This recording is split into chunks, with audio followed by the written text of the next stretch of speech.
Dear audience, please forgive us for the delay. We will now start with a translation of the discourse of Her Holiness Guruma.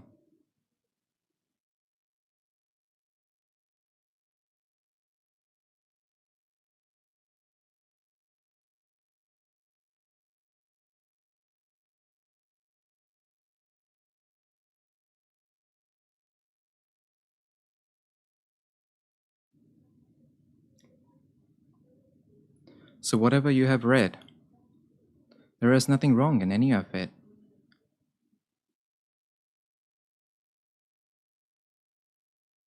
However, until you're not able to prove all of these things based on your own experiences, until then you cannot have full faith in these things. And in order to prove something with experience, you will first have to experience it for yourself. So, this divine knowledge of meditation that we have obtained here, let this knowledge sink into yourself completely. Just as if you have pain somewhere, then do you not apply some balm or ointment so that this pain of yours goes away? So then after applying this, do you immediately wash it away? No, you do not. Because it needs to penetrate all the way through the skin. We know this. This is why. Or if not, if I or any man, if they put any cream on their face, then what do? They let it penetrate. So meaning they let it enter into the skin. And since this knowledge is of the soul, let this knowledge also sink into the soul. Because until this remains within our mind, until it remains within our brain, until then, this brain of ours, it will make many conflicts, debates, questions, answers. This will all keep going on into our minds. But when we experience, then we will get to know that what this knowledge really is. Without meditation, without knowledge, whatever we obtain through meditation, this cannot be known.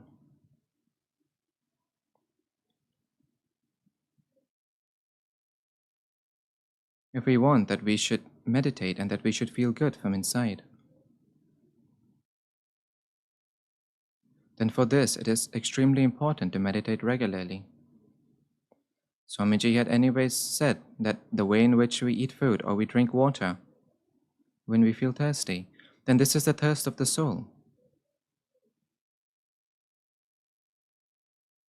And we usually keep it extremely suppressed. Many times we do not listen to the voice of the soul. So this regular meditation that we are doing, what is the objective behind this? Why should we do this meditation? And who should do this? So each and every soul should meditate, each and every soul. So whatever its age is, see, many times we look at the age of the physical body. Have we ever thought what must be the age of the soul? Sometimes I see very small children, they come into our ashrams. They are souls of such a high level. What kind of questions do they have? So meaning, they have questions that embarrass the elders. So these souls, they are ones with extremely good divine qualities, and even you are like this in your last lives. I do not know how much spiritual penance you must have done, how much divine knowledge must you have obtained. Then something must have been left behind, because of which you must have had to take birth once again. There must have been some question left within your mind, some desire must have been left, because of which you must have had to take birth once again. There must have been some feeling of unfulfillment, or there must have been some awareness of some crime or some ego. So what has happened? We cannot do anything about this. However, we can do one thing. Whatever past we have of this life, meaning until now, whatever age we have, whatever mistakes have happened, whatever good, bad things you have done, Surrender all of them to Gurudev. And then when any old thoughts come within your mind, then we should think that yes, I have already surrendered this, I have donated this. So then what is the need to donate? What is the need to meditate? We should meditate because we obtain some knowledge by reading books. What our teachers teach us, this is material knowledge, even this is necessary. And do you know what I think is the best thing about meditation? So meaning this Himalayan meditation or Samarpan meditation, whatever you call it, it is one. The best thing about this is that it does not stop you from doing anything. And I myself believe that life is a journey, and everyone should take the full bliss of this. If you meditate, then the meaning of this is not that you should become a renunciate. The soul meditates, fulfill all of the desires of the physical body. This is the last journey. If you have a hobby of eating, then eat with love. If you have a hobby of watching movies, then watch them with love. Nothing is forbidden. Because as your soul keeps becoming strong, then as it is, it will not let you do anything wrong. And then when we are living, and we believe that this is our last life, we will obtain the state of moksha, of liberation in this very life. And as much as the objective is important, that what is our objective? It is to obtain moksha, liberation. As important as is our objective, our journey is just that beautiful. And what is our perspective of looking towards this journey? It could be that the thought comes within one of your minds, that Guruma, we have so many difficulties in our life. Yes, this is correct, it happens. It is okay. This is part and parcel of life. It is okay. In everyone's life, something or the other definitely happens. In fact, this roller coaster ride of a life, this is the best. Imagine if you had just happiness and happiness in your life, then what fun is there in this? So then happiness would have no meaning. We understand the meaning of happiness when we have a little bit of sadness. We don't also want to just keep eating sweets in our life, if not we will get diabetes. There should also be some salt, something sour, something spicy. So when we will meditate, and we meditate regularly, then through this meditation, we will keep moving ahead on this journey of the soul. The physical body will by itself follow the soul.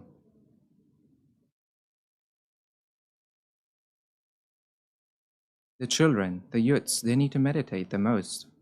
There is a reason for this. They're small children and they think that they're not able to concentrate. While studying, their mind goes here and there. So a meditation that is there, it gives one control over thoughts. So as we keep meditating, then the speed at which we have thoughts within our mind, this will slowly reduce. So automatically your concentration will become good. The youths that are there, whatever higher education they're taking or whatever education you're taking, there is nothing higher or lower. Education of all forms is important for everyone. It is necessary for the entirety of society. It is not as if only doctors or engineers or scientists, only they're important. No, everyone has an importance, whether they are primary school teachers or they are laborers making a monument. Even they need an art, even they need a worthiness. Only then can monuments be made that are worthy. So everyone has an importance. That is why what kind of work we are doing, this is not important. What we are doing from within, this is important. If we want that we should remain happy for our whole life, we should always remain blissful, then for this, meditation helps you a lot. Because meditation gives you that perspective. From every bad experience, what good came out of it? There's always a second side of the coin. There's always another side to the coin. So our meditation makes us so mature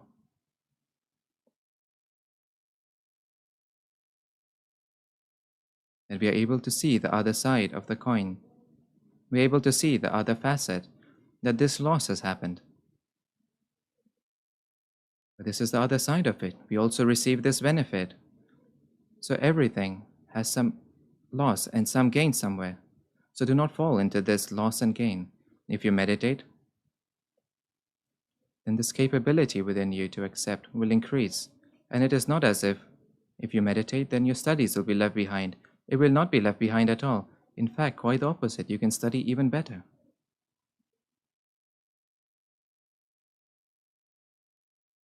So meditation will take you very far. But it is not as if from today you went home and you will just go into meditation. At the start, our wandering mind that is there, if you sit down to meditate, it will create many disturbances.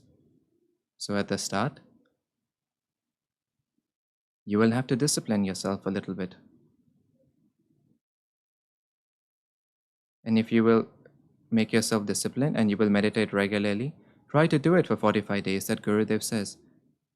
Meditate for 45 days. Meditate for 45 days regularly. Then you will think that I'm not able to do it for one day or another. No, but then within a day you will find some time or the other. Nobody is busy for all 24 hours of the day. So then if you want, it could be that you do not go to the meditation center and meditate, but that day you will meditate at home. But until it is possible, if you go to the meditation center and meditate regularly for 45 days, it will really be very good for you. Because at the center there is a collectivity, and because everybody has come there to meditate, and from there are some raw lemons and there are some ripe lemons. So the mixture of ripe and raw, together there is a good meditation. Because we do not have a habit of meditating at home. Then if we sit at home and meditate, then we are not able to go into meditation. Whether we are able to go into meditation or we are not, it is necessary that we should sit for half an hour. And when we sit down regularly, when we put ourselves into a rule that I definitely have to sit down whether I go into meditation or I do not, we can also listen to the discourses of Gurudev during this time. Then you will see that you will also go into a good meditation. And you will slowly start to understand the benefits of meditation. At the start, you will feel that your stress has reduced a lot. This worry that you used to have over every small thing, you would start to have anxiety, you would start to be worried. So then these worries of yours will go away. I have seen many children, I've seen many students, that when it is the day of the examination, because of tension, they're not able to eat food. And then there are some who are the opposite, who because of tension eat a lot of food. So the control over these things will also happen automatically. You will not have tension at all, and you only have to do one thing. I believe a lot in prayers. My faith is in prayers.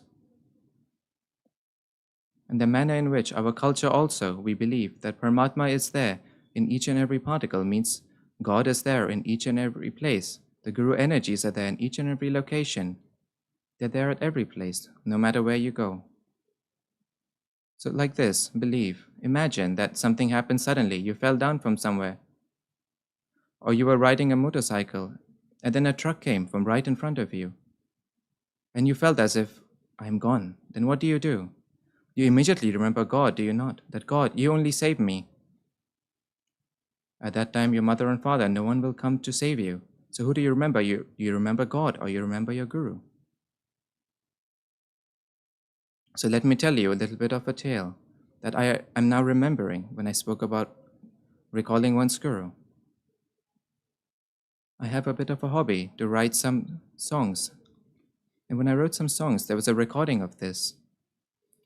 And the individual who had given the music for this, the music director that was there. So when the first album of the first CD came out, and this was recorded, And perhaps after 1 year or another year, there was the next recording. And when we went the next time, the same music director was there. So he expressed an experience of his. Normally, he would not believe in Gurudev at all. He would not meditate at all. Only because we did the recording there, the sadhaks, sadhikas, the family that was there.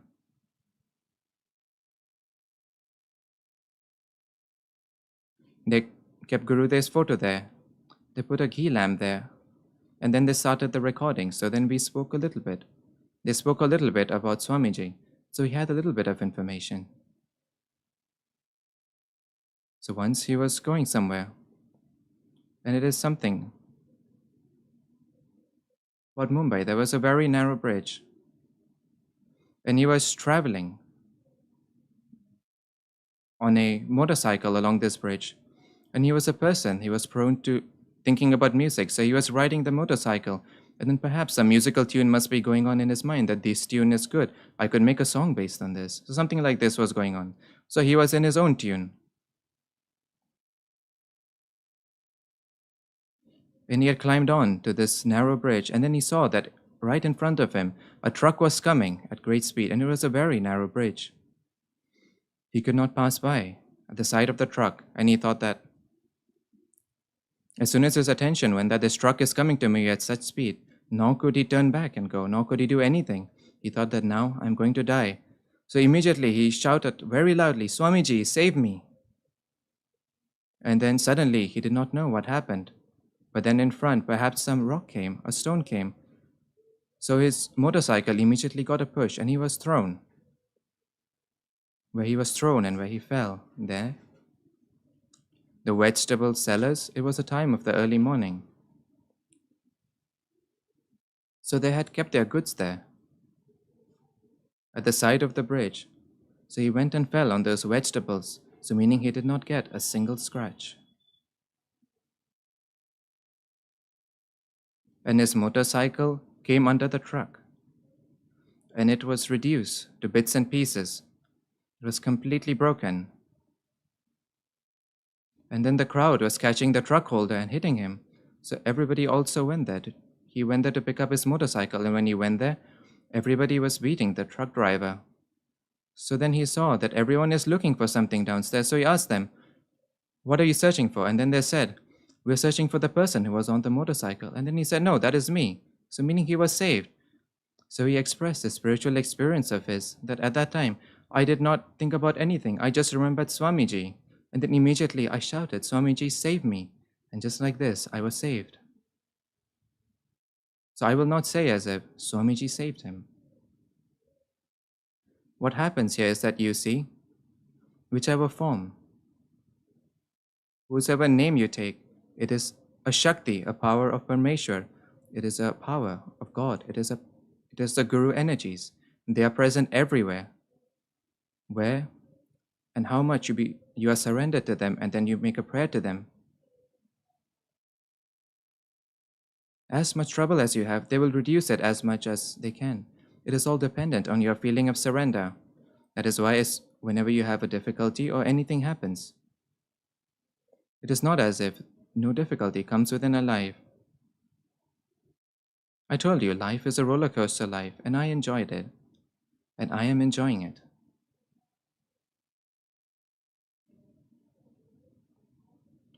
So, I have been enjoying and taking the bliss of this roller coaster ride, and I am also taking the bliss of it even today, so you also enjoy it. If you fall down or you're unsuccessful, okay, God. Somewhere ego must have come in within me. Okay, nothing. Dust off your clothes and then start to walk. You are a good player. Believe in this and walk.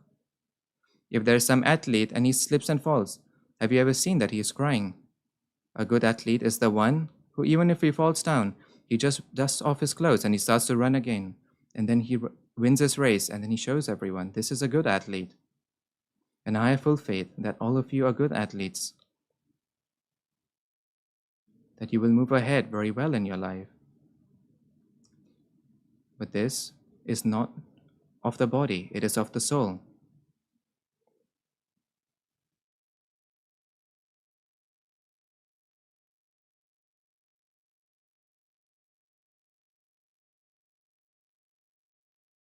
What can you learn from your past? What can you avoid? And how much can you walk according to the guidance of your soul?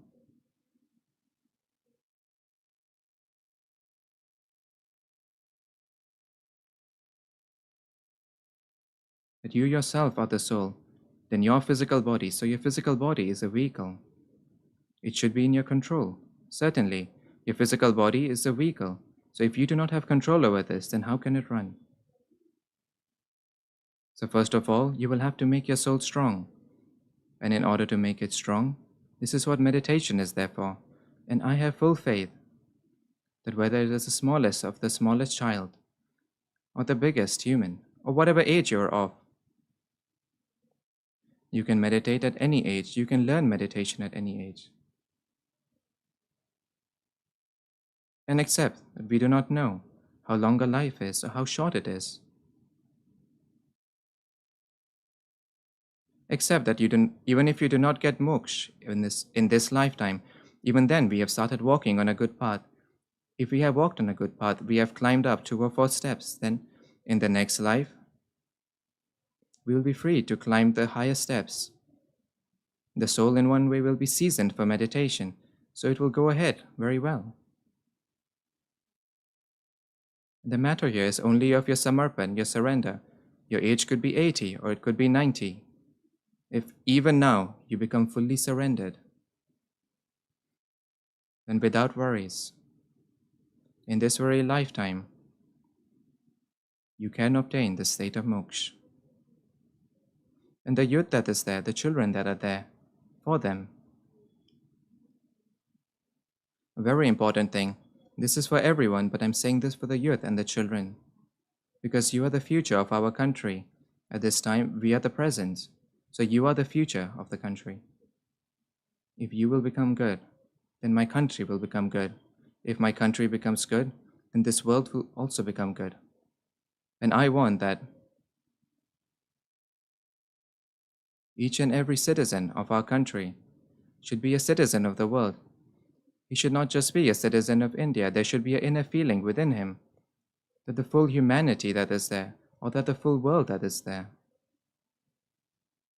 I am one unit of it. When you think about yourself as one part of the whole world, then the change that will come within you definitely bring a change in the whole world. Because if you meditate, then the people around you will anyway want to know, what do you do? What are you doing through which you've started to be so peaceful? What is it because of which you're always so happy? And I'm expressing this on the basis of my own experience, that regardless of whatever circumstance you're in, but if we meditate regularly, then an inner happiness is always maintained. Then failure and success, these keep happening in life. So one has to move ahead while enjoying life. So especially for the children, for the youth, they should meditate. In your life, you will never do anything wrong. Nothing wrong will ever happen through you. One wrong thing will not come out through your mouth. In your mind, you can do very big plans, meaning wrong things. But practically, you will not be able to do it. And I will give a small example and end this because we all want to listen to Gurudev. So I will give a small example of myself. Just as you are, I am the same. I am not something different. So I learned to meditate. It is not as if I started to meditate regularly. Yes, I used to do it in the middle when difficulties used to come. I used to meditate.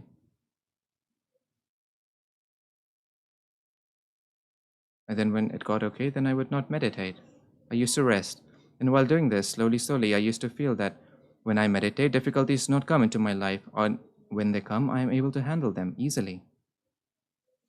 So then after this, I started meditating regularly. But it is a matter of one time, when I used to do a job in a school. So now whichever teachers are there, they know that in a school, even if we are a few seconds late, we do not feel good. It should not happen. This is what everyone tries, that one is not late to go to school. Up until now, my 3 children and I, we used to go to school. So one day while leaving, it happens that at home, one child's socks are not being found. We take everyone out at night, but even then, what the children will do in the morning, there's no telling. So then, for some reason or another, in the morning, I was 2 or 3 minutes late. The school was at a walkable distance. Imagine it was a road of 7 or 8 minutes, but it was a very steep climb. We were in Arunachal Pradesh at this time. It was a very steep climb. So then I took very fast steps, but even then I was not able to cover up so much. And then perhaps I was a few seconds late, perhaps 30 seconds late.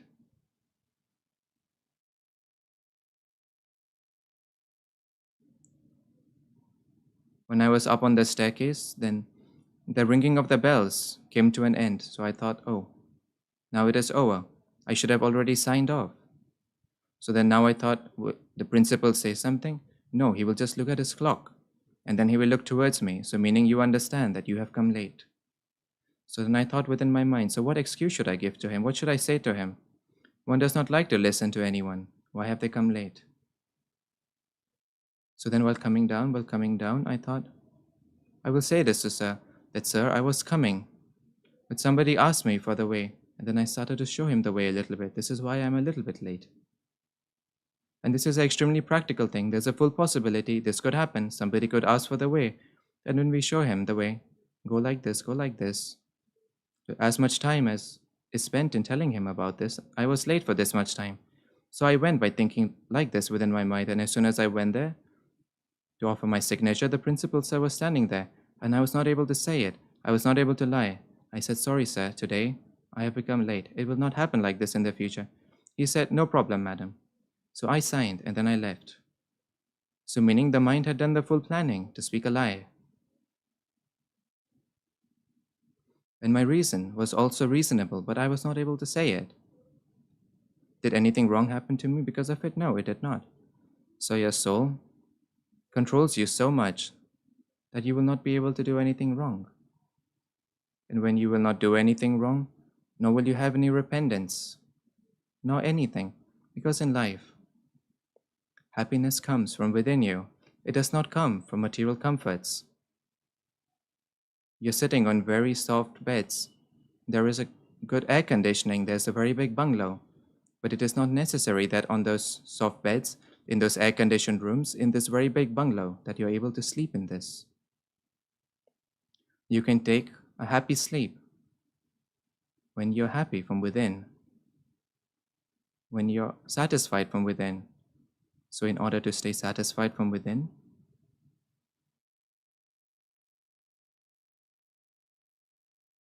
and in order to walk on the path shown by the guidance of the soul, you should meditate and you should become your own guru. This is my best wish, my well wish with all of you. And it is my faith that you will all definitely do this. Namaskar. Jai Baba Swami.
Now there will be a short program to honor Guruma. And shortly after this, the discourse of His Holiness Shree Shivkrupanand Swamiji will begin. There will now be a short program to honor Guruma, and shortly after this, the discourse of His Holiness Shree Shivkrupanand Swamiji will begin. There will now be a short program to honor Guruma, and shortly after this, the discourse of His Holiness Shree Shivkrupanand Swamiji will begin.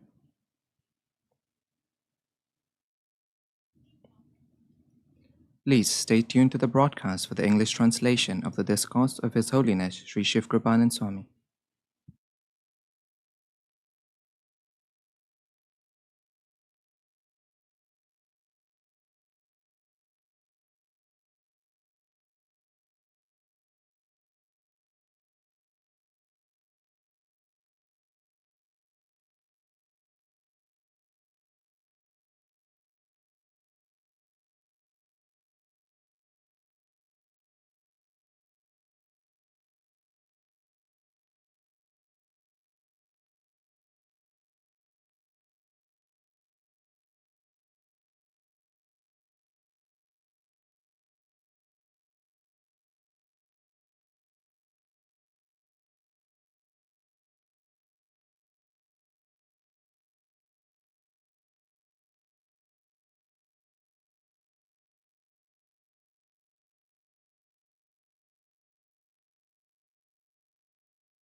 The discourse of His Holiness Shree Shivkrupanand Swami will begin shortly. The discourse of His Holiness Shree Shivkrupanand Swami will begin shortly. The discourse of His Holiness Shree Shivkrupanand Swami will begin shortly. Please stay tuned to the broadcast.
Now there will be a short program to thank our guests of honor.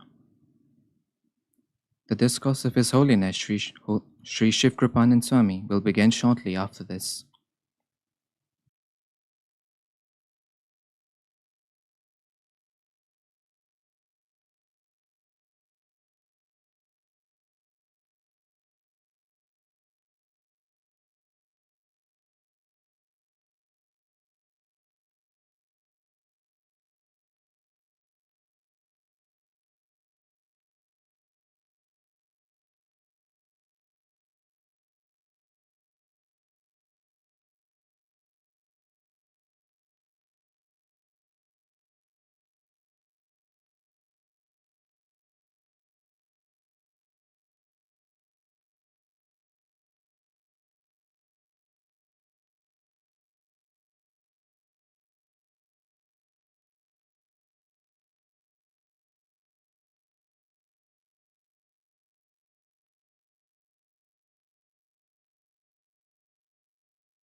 My salutations to all of the pious souls present here.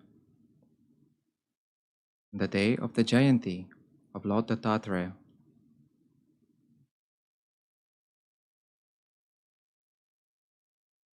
my best wishes to you on this auspicious occasion.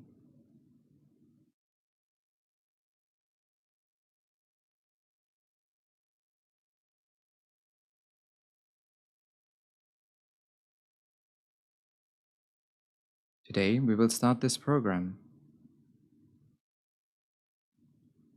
with the story of a king from a kingdom in India called Vijayanagar. In southern India,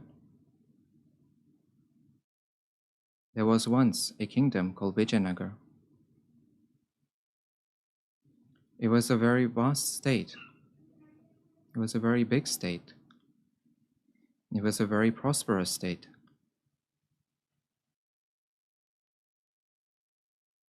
And the king of this kingdom had no children of his own.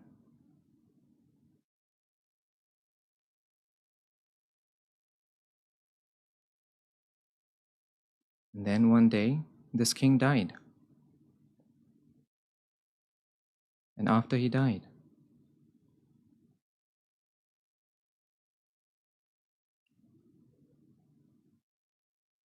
all of the cabinet of ministers, all of the people of the kingdom were then worried that now who should sit on the royal throne. So the cabinet of ministers had an internal meeting,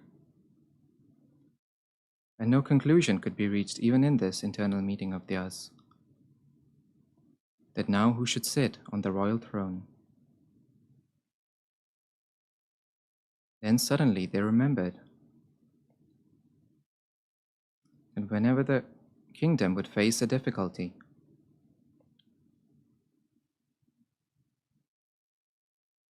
then the king would go to his guru, who used to stay in an ashram far away, and he would pray to his guru.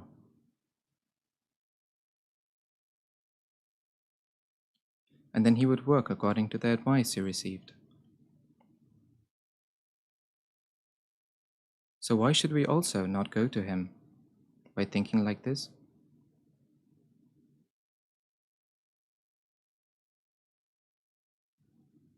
The whole cabinet of ministers went to the ashram of the guru. After going to the ashram, they offered their salutations at the holy feet of the guru, and they then prayed to him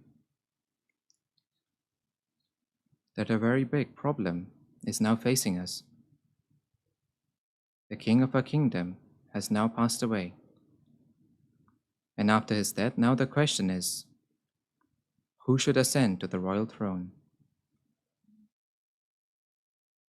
And we are not able to decide amongst ourselves that who should be sitting on the royal throne. So we have come to take your advice. Whomever you recommend, we will ask him to sit on the royal throne.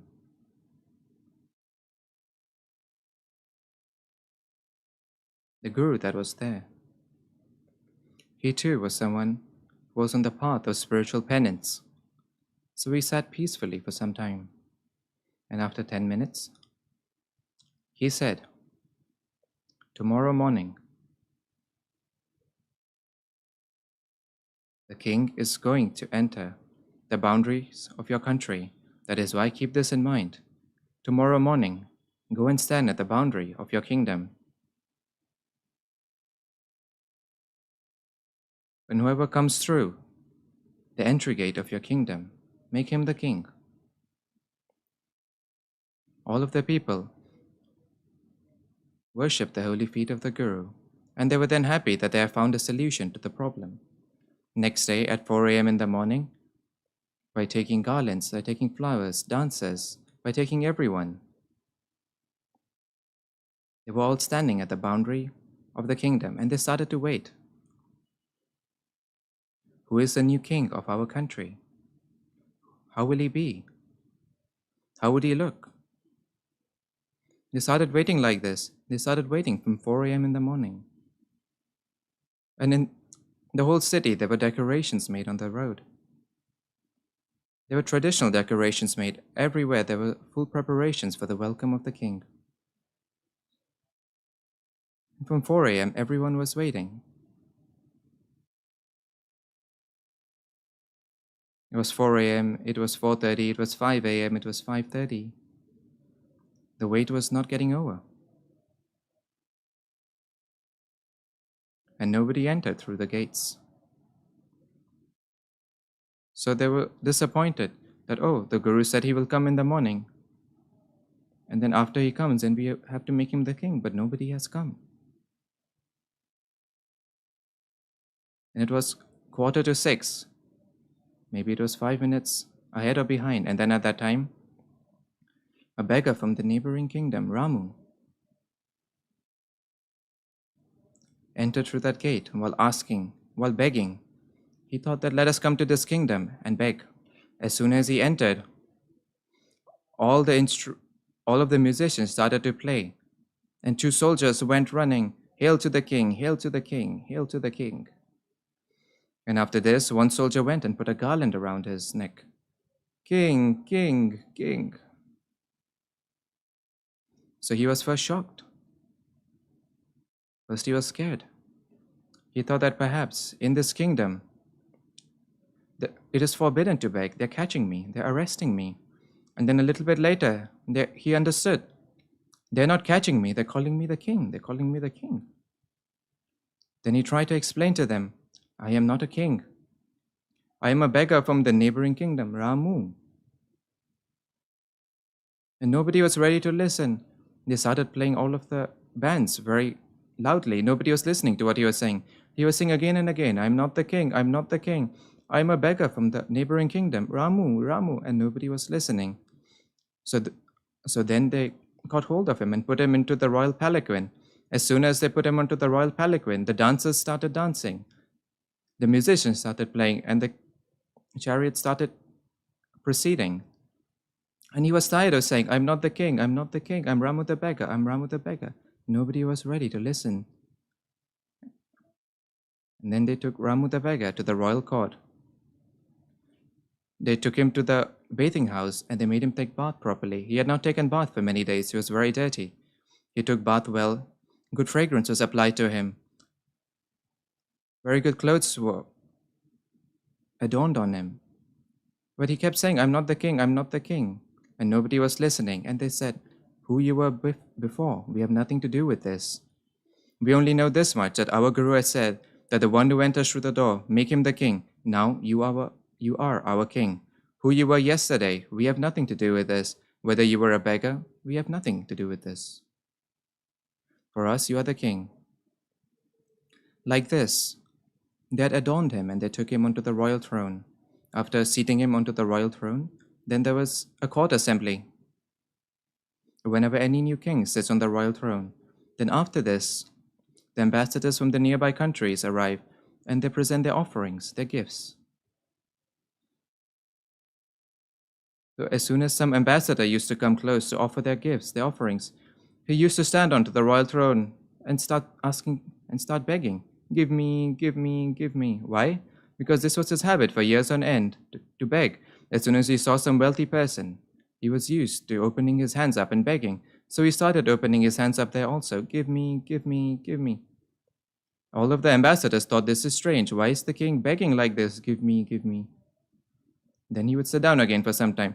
Then when some new ambassador would come, he would again stand up. Give me, give me, give me. When this started happening again and again, then Ramu the beggar started to cry, and while crying he went into his royal chambers, and then he closed himself there. He did not meet anyone. And then he thought, what kind of problem have they put me in? I was well off, I was begging, I was happy. What have they done? Why have they made me a king? And then the person who used to come to serve him food, he asked him, why has this happened? Do you know? I am a beggar of the neighboring kingdom, Ramu, the beggar. These people, they've intentionally made me a beggar, forcefully made me a beggar. I have no experience being a king. I have no knowledge. But then why did this happen? And the cook said to him, Our king, he has a guru. A king died, so then his guru was asked, who should we make the king? So he gave this idea that whoever enters through the door of the kingdom, we should make him the king. So you entered, and then you were made the king. And immediately, suddenly, he remembered at night, the root of all of this problem is this guru. This guru said so. This is why these people have made me a king from a beggar. So we should go to this guru. The next day, he got up in the morning. He went into the jungle, to the ashram of the guru. He went inside the ashram, and then he offered worship to his holy feet. He offered his salutations, and he said, Gurudev, you know everything. I am a beggar from the neighboring kingdom, Ramu, and while begging, I have entered this kingdom, and I have been turned into a king. But I am not a king. I have no knowledge of being a king. How can I do this? And next, look, I have such a bad habit. Whenever I see some person, I start to beg. I sit on the royal throne, and when some ambassador comes, I say, give me, give me. Does this look good? The king is begging. The guru said, is this your only problem? It will get resolved. No problem. You do one thing, stay in this ashram and do a practicum for 45 days. And after doing a anushtana practicum for 45 days, I'm giving you a mantra. Chant this mantra and do a practicum, and after 45 days, all of your problems will go away. Ramu the beggar thought. He said, my problems will all go away in 45 days. All of my problems will go away. Yes, you just do what I'm saying. Then he said, what is the mantra? The mantra is only one. I have become a king. I have become a king. I have become a king. Chant this mantra for 24 hours first. And then second, keep your hands behind your back like this. Keep your hands behind your back like this. And then for the full 24 hours, chant, I have become a king. I have become a king. I have become a king. I have become a king. Keep this chanting going on. Just like this, he kept full faith. He kept full faith in the Guru. And then he completed his full 45 days Anushtan, practicum. He stayed in the ashram. And as soon as his 45 days were completed, the Guru said, now it is done. Your problem is completed. Your issue has come to an end. Now you go. Now go and sit on the royal throne. You will rule very well. You have my blessings. Go. So Ramu the beggar went. And once again he went and sat on the royal throne. His hands were tied behind his back like this. And then once again his chanting was also going on. I have become a king. I have become a king. I have become a king. Then the ambassadors used to come with an offering. As soon as they would come close to give their offering, then again it would start. His habit of begging, slowly, his hands would rise to beg. And then while they were reaching this point, he used to remember, I have become a king, I have become a king. And then his hands would not rise to beg. Why? Because he now had full control over this. And then he proved to be a very good king. This is not the story of Ramu the beggar. This is your story.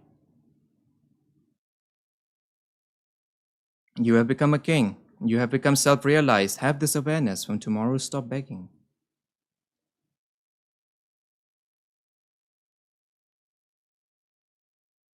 What does it mean to beg? This is Ramu the beggar, remember it. Just like this, you have a habit of putting your chitta, your attention in others. Look at his faults, look at his faults, look at that one's faults. You will have to leave this habit of yours. Until you do not leave this habit, your chitta will always be weak. It can never become strong. So from tomorrow, firstly, meditate. And then while meditating, try putting yourself in the place of Ramu the beggar, that now we have become a king. We are sitting on the royal throne. Now we don't want to put our chitta into someone else. Our chitta will be introversive, and the more introversive it will be, the stronger it will be. And after 45 days, you can sit very well on the royal throne and run everything well. Your whole life will be successful if you do not fall short in these 45 days. Do not fall short at all for these 45 days, and understand that if you're not able to do it in the morning, do it in the evening, but do not leave it. It is okay if you do not take bath once. It is okay if you do not eat once. But never leave your meditation. Do you know what it is for meditation? If there's one gap, then the gap keeps increasing. If it falls short for even one day, then it will be left behind for the next day, and then the third day, then slowly, slowly, it will be completely left behind. So now you see, it should not be left for even one day. I said, if you're not able to do it in the morning, do it in the evening, do it at any time. And next,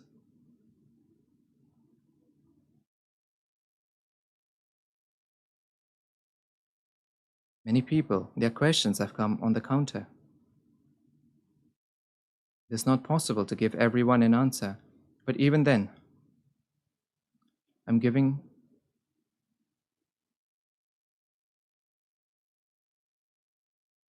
Firstly, how should we do it? When should we do it? Should we do it before taking bath, or should we do it after taking bath? Should we do it while standing, after sitting down? Such useless questions have been asked. And then next, I know that if I make any such rules, then you will not even meditate. That is why I've given you full freedom here. Do it after taking bath, do it without taking bath, do it in the morning, do it in the evening, do it in the afternoon. Oh, do it at any time.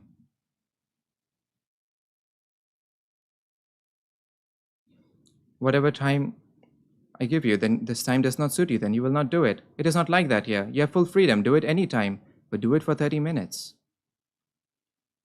Give 30 minutes of time to yourself. Give this time to yourself. And next, try it. And then I told you, for example, there's a seed, a small seed. When does the seed turn into a tree? In each and every seed, there is a full possibility of becoming a tree. But which seed turns into a tree? The one which destroys its own identity. The seed, when it destroys its own identity, in exactly the same way, you also have to destroy the identity of your own body. You have to destroy it in 45 days. If you're able to do this, then the seed will sprout. Then the seed of the soul will sprout. It will happen. As it happens, the seed is very tiny, and there's such big rocks lying on top of it. And in fighting the rocks, it does not waste its energy on this. What does the seed do? Slowly, slowly, slowly, slowly, it makes a way around the rocks, and then it sprouts, it grows. It does not fight the rocks. In exactly the same way, whatever problems that are there in your life, keep these things in mind. As many problems as you have in mind, write all of those problems on a piece of paper, close them in one envelope, and keep it on aside for 45 days. Do not even remember it for 45 days. Will it happen or will it not happen? Do not have this suspicion. And after 45 days, then you see, all of your problems would have been removed. Try it and see. I'm not asking you to climb some mountain. I'm not asking you to give some big donations. I'm not saying anything to you. Just for 45 days. And let us just try it and do it. Even if somebody does it like this, even then there'll be very good results. In my life, in 28 years, I have not found even one person who has done an anushtana practicing for 45 days and the problems of his life were not solved.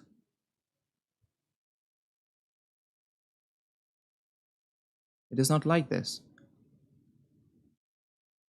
That the problem comes to an end. It is that your perspective, looking towards the problems, that changes. The rocks lying on the seed will not become small. They will not become big. The rocks will be rocks. But the seed slowly grows and it becomes a plant. And then when it becomes a little bit of a small plant, then the goats come there to nibble on its leaves. Just in the same way, as soon as your state of meditation becomes a little bit good, your relatives will definitely come to disturb you. Oh, will you become a Babaji? Will you go into the jungle? You've started to meditate? This is why do one thing, first of all. There's no need to tell anyone for 45 days what you are doing. What have you started? There's no need to tell anyone. We don't want to do any publicity. You have come in front of me. I will think about you, not about other people. Then, when you become a little bit bigger and you become a tree, then the stones will be just that much. The stones never become bigger. The rocks never grow. It is a tree which grows. It grows from a seed into a tree. In 45 days, you will become a tree. And your issues, your problems will be as they were. The way you're looking at them will change because you would have become big. You would have become a tree.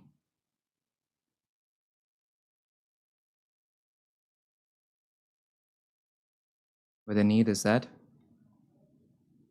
you have to give time to it regularly for 45 days.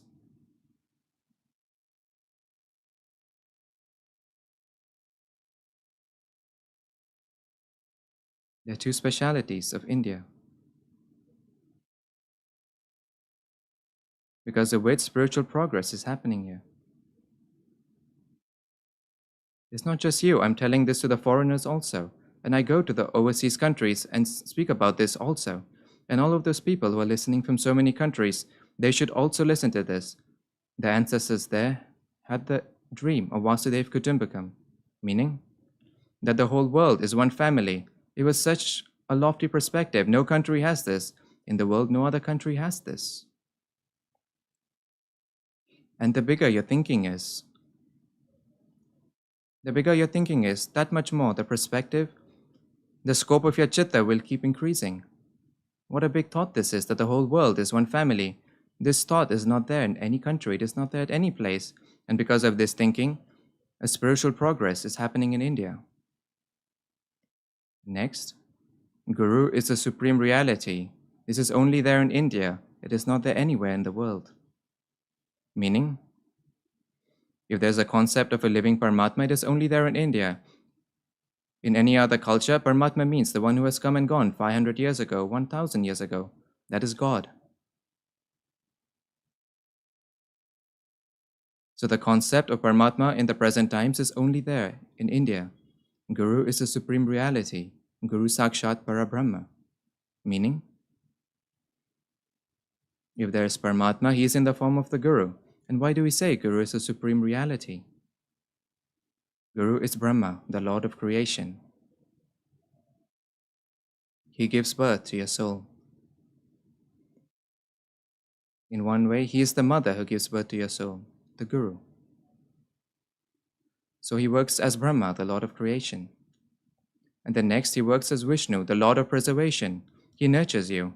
So meaning he will give you an appropriate environment.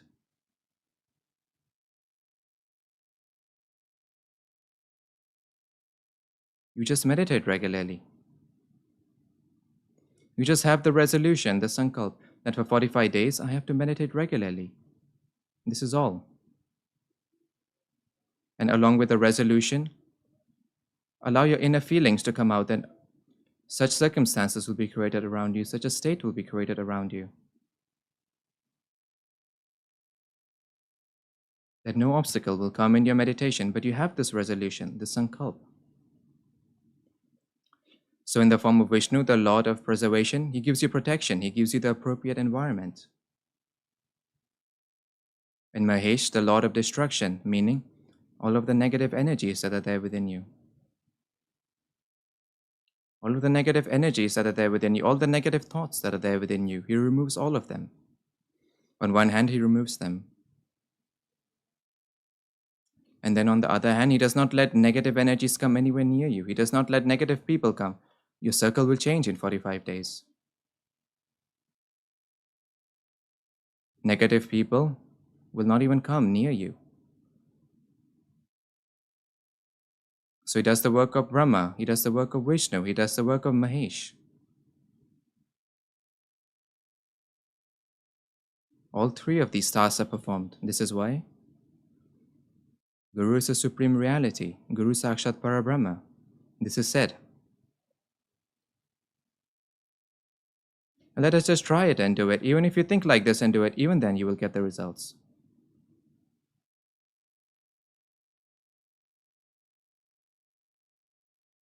A sadhika has asked that you say, by meditating one reaches Paramatma, one obtains Paramatma, then the Paramatmas we were believing in up until now, then are they not Paramatma? The answer to this is, they are forms of Paramatma. No one is Paramatma. Has anyone said until today that I am Paramatma? Nobody has said this. They are all forms of Paramatma. Why? Whomever we believe in to be Paramatma, we believe in them, but they are not. They know that they are not. Why? Because Paramatma is a power of universal consciousness. No physical body can ever be Paramatma. Paramatma has no form. We are the ones who have made the forms. We are the ones who have given the forms. And after this, I'm not speaking about anything new. I'm not giving you any new knowledge. It is just that the dust that is there over your knowledge, I'm just dusting it off.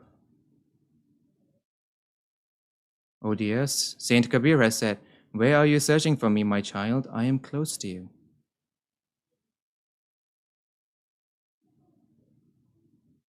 Where are you going around searching for Paramatma? Where are you looking for him? Paramatma is not outside. He's close to you. He's inside you. The Sai Baba Shruti has also said, where do you go to look for Paramatma? He's here. He's here.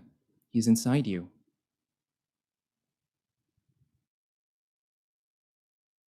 And then next, by doing pujas, by doing ritual worship, I have come from all of these paths.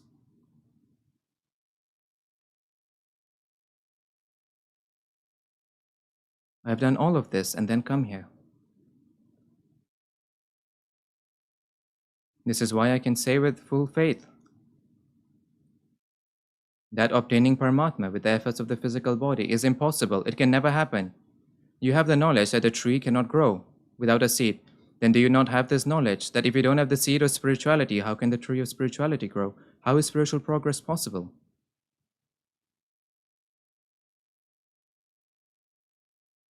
You have this material knowledge, but you do not have the spiritual knowledge.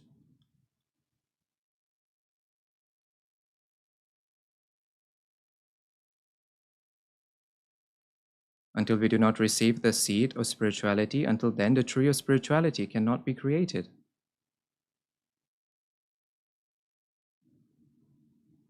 And the next, what you have received? You have obtained it easily, but it is not easy.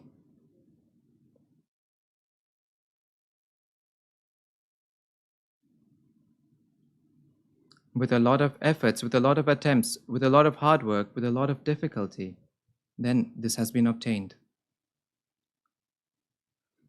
I will try to explain this to you with a small example, that what have you obtained and what have I obtained.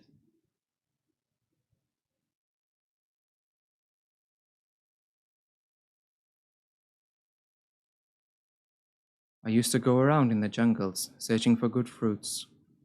I used to search a lot. I used to wander around a lot.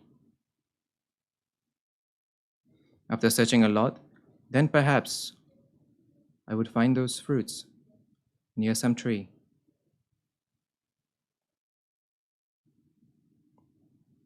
Then I used to do spiritual penance under the tree. When will the fruit fall down? When will the fruit fall down?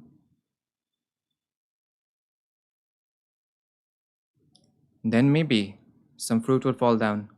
And then after it fell down, then perhaps I would get a fruit.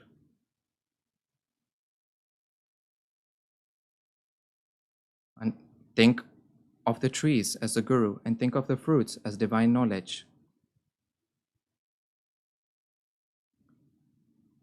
I used to have to go and do spiritual penance with each and every guru. I used to have to go and do spiritual practice. Then I would obtain knowledge. And they did not want that I should stay with them. They used to try and make me run away. Run away. They would not give me divine knowledge sitting on a couch. Their attempts were always that I should run away.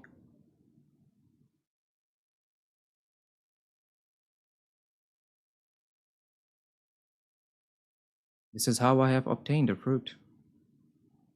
And you? I have searched for a good type of fruit and bought it for you. I've taken it home and I washed it very nicely. I've cleaned it. And after this, then I've taken the peel off this fruit. And after removing the peel, I made it small pieces. And after making it small pieces, then I put it into your mouth in 8 days. And you say, oh dear, you are the one who will have to swallow it, right?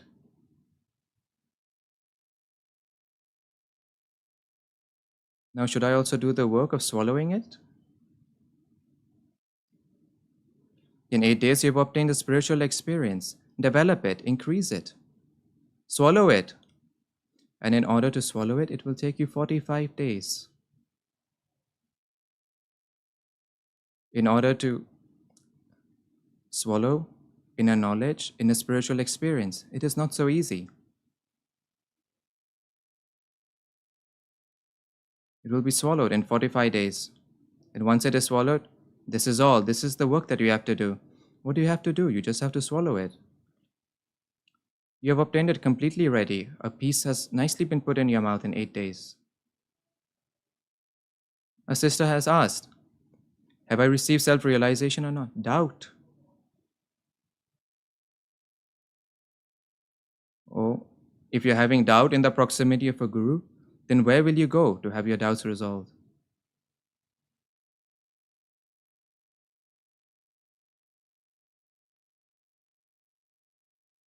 The relationship of doubt is with the intellect.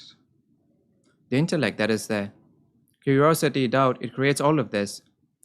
And it takes us towards the outside, towards the outside. Did I have a doubt that you have come here? Are you worthy or not? Whoever has come in front of me, he's worthy. An unworthy person can never come into this aura. He cannot come into this compound. He cannot come into this field. Did I have any doubt that are you worthy or not? Then why do you doubt that have you received self-realization or have you not? This is because of the intellect. This is because of the negative energies within you. They are diverting you. They are confusing you. I do not know, did I receive self-realization or did I not? Or if you had not received it, then would you come and sit here for 8 days? Your soul has come and brought your physical body here and you're sitting here for 8 days. You did not receive it, but the soul has received it. You did not understand it, but the soul has understood it. It is properly bringing you here for 8 days. So the meaning of saying this is, leave all of these doubts to the side and meditate for 45 days. Do your spiritual practice for 45 days, and after doing your spiritual practice, you will start to have your own spiritual experiences. And then nothing, light a lamp. And then after this, sit next to it. The element of fire should be there.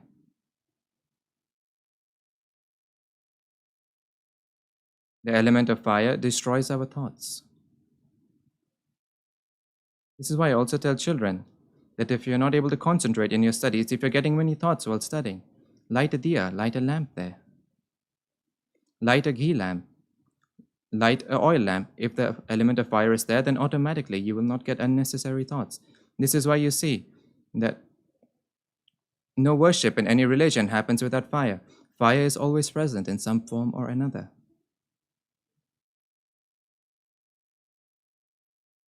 So place a lamp and then meditate. Sit for half an hour. Whether you're able to go into meditation, then also sit. If you're not able to meditate, even then, sit down. This is not your department. You donate 30 minutes to me for 45 days. Only for 45 days. I'm not asking you for your whole life. You have passed your whole life according to your own wishes. Now just give me 22 and a half hours ahead. If for 45 days you sit down for half an hour, what will go for you? 22 and a half hours. But in these 22 and a half hours, your world would have changed.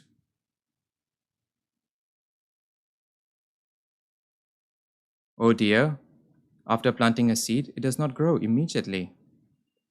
It takes some time for it to grow, for it to sprout. And this is the 45 days period. And in this time it will grow. And forget about sprouting, it will turn into a tree. And for these 45 days, you have my constant protection. Do not lose this opportunity. You have my protection. And next, there's such a big collectivity. It is just that it's not as if you're the only one who is going to do it for 45 days. So many hundreds of thousands of people are going to do it from this country, from other countries. Everyone is going to do it, so do not lose this opportunity of collectivity. And in the light of the day, in the light of the Guru, if you cannot walk on the path, then after the Guru, where will you go in the darkness? This is why for 45 days, do not fall short at all. For these 45 days, wherever you're going, I have nothing to do with that place. If I put a condition of time, then you can fall short. About taking bath and not taking bath, nothing. Just sit down for half an hour. There's nothing apart from this. And then whether you're able to go into meditation or you're not, even then you have to sit. For example, if you give something as a donation, then we have no right over this. So you have donated 22 and a half hours to me. So from tomorrow, your day is of 23 and a half hours. Half an hour is not yours at all. Try and sit down like this.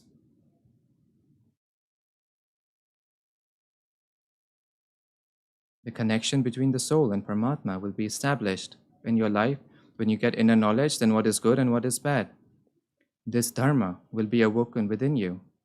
Dharma does not mean religion, methods of worship. It means that knowledge, what one should do and what one should not do. This will happen automatically from within you. And then inside this, a self-confidence will come within you, that you can refuse to do any wrong work. It happens many times that we do not do some wrong work, but our friends say to us that the whole world is doing it. It is going on in the whole world. You also do it. You also do it. They encourage us like this, and then they make a wrong thing happen through our hands. And when the wrong consequences of the wrong deed come, then all of the friends run away. And then when we go to do the wrong deed, then even then the soul keeps saying, it is not right to do this. It is not right to do this. No, keep quiet. And then we do it because our friends are saying so loudly, so we're doing it.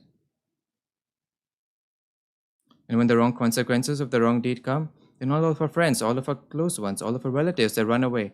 And then from inside, the soul keeps saying, "Tu, I had forbidden you from doing this. Even then you did this. I told you not to do it. Even then you did this." From inside, the cassette keeps going on. Then whether you go to some temple, you go to some pilgrimage site, you go into some resort, from inside it will keep going on.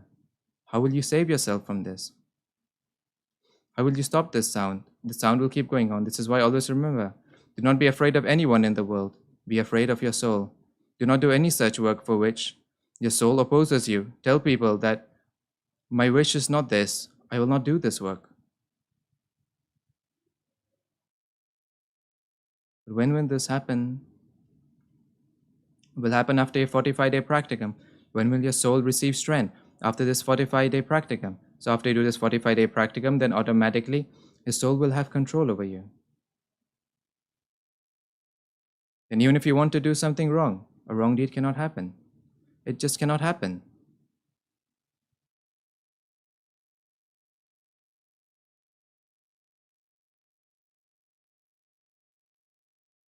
Many people, of the ethical responsibility, of rules, they read these things from books and they speak about it. But those who are speaking, they're speaking externally, and the one listening is listening externally. An inner change, it does not happen. When will an inner change happen? It will happen from inside. It will happen from the soul. When your soul has control over you, it will happen automatically. It will not happen through you at all.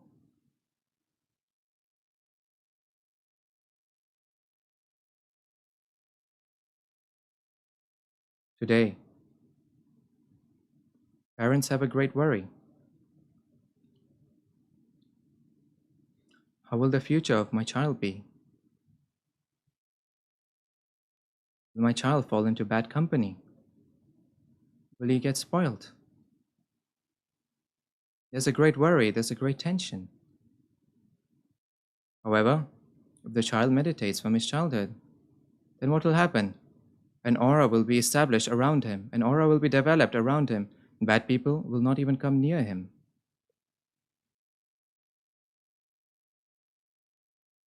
This is why teach children meditation.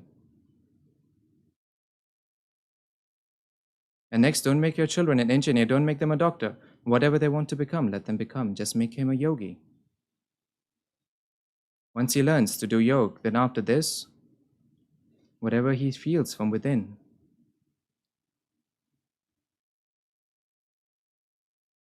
what he feels from inside, he will do that work and he will remain happy in his life.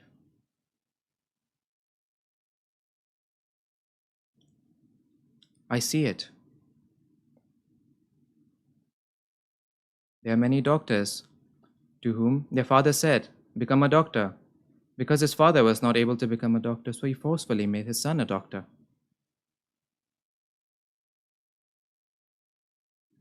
And the son, from inside, he wanted to be a painter. He wanted to make good paintings. But his father said, become a doctor, so he became a doctor. So within you, inside you,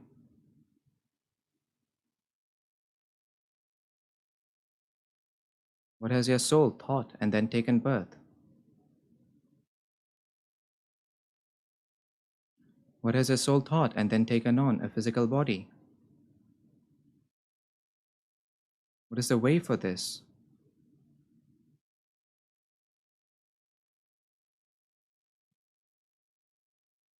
What has it taken birth for?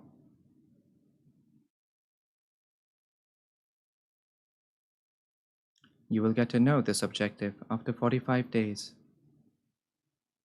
It could be that suddenly poetry starts to come from within you. It could be that a wish to dance happens within you, or the desire to play some musical instrument comes. It could be anything, any change could happen.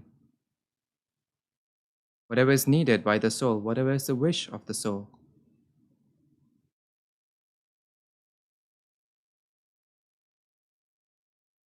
Oh, everyone lives out their life. Live it according to your own wish. And then, youths have a great need to meditate. The time to come is very difficult. There's great competition. And in that competition, what is the capability in you that is more than others? This is what is important. You got good books, people have also received good books. You received a good education, people have also received a good education. So meaning whatever you have obtained, everyone is getting this.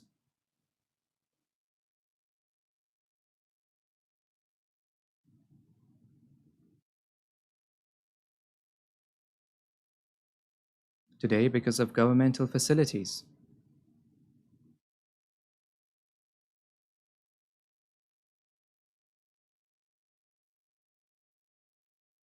each and every child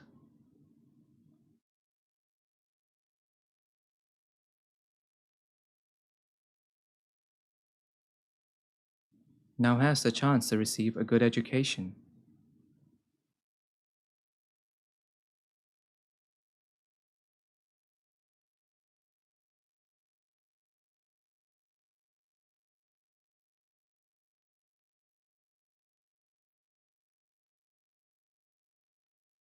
So you have studied a lot.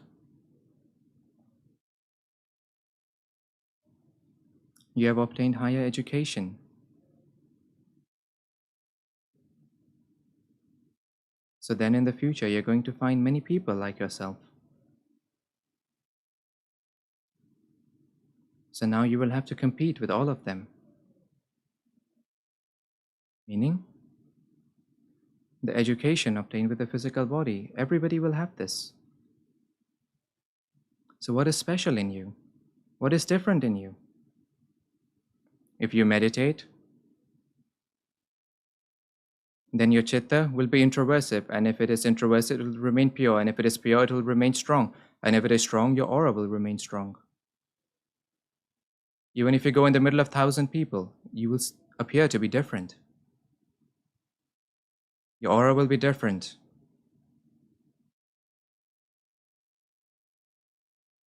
So even in the middle of 1,000 people, you will remain different. You will have a different speciality.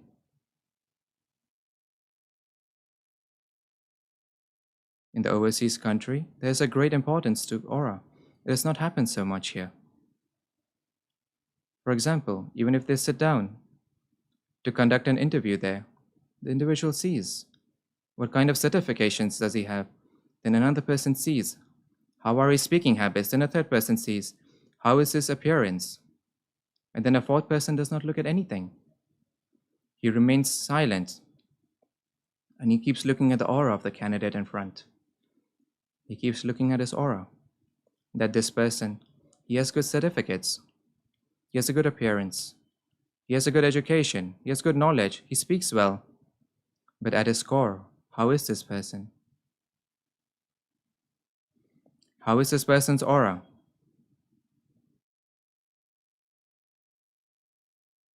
If this person's aura is good, then Where nobody receives an order, there he will receive an order.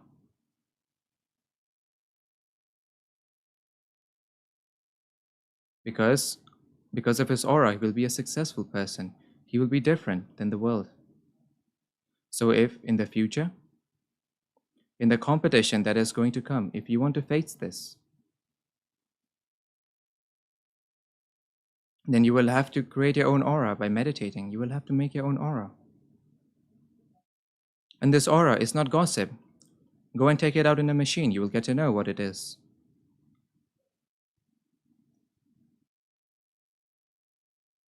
And then meditate after 45 days and then see it, and you will get to know what it is. And always remember that at any place, at any person, you should not come in their influence. The people and the location, they should come under your influence. So meaning wherever you go,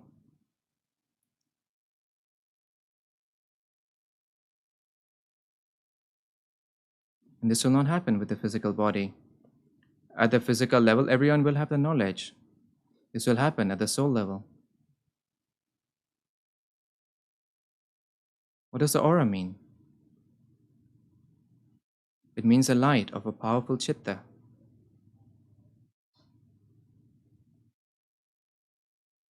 The stronger your chitta is, the more its light will be seen around, the more it will spread.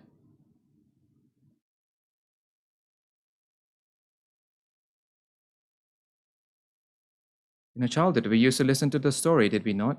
Even my grandmother used to tell me these stories. There was so much radiance on the face of this monk, this sage.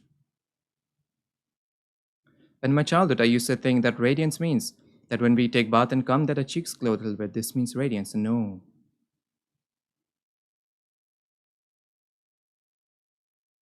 The radiance that my grandmother was speaking of, that was not the radiance of the body.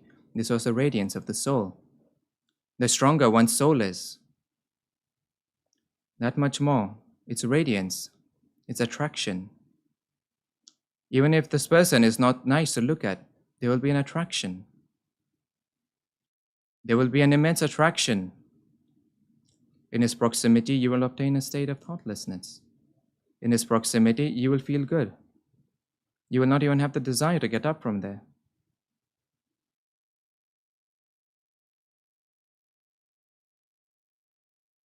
This is the recognition of a holy chitta. In his proximity, your chitta will go within, within, within. We will forget about the whole world. All of the thoughts from outside will come to an end. All of the external problems will come to an end. And the chitta will go within.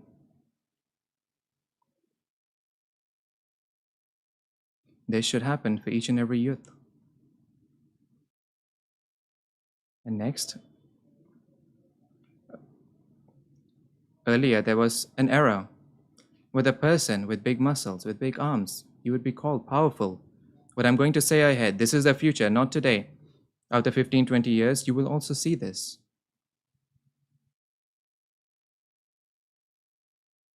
After 15, 20 years, you will see what I'm going to say.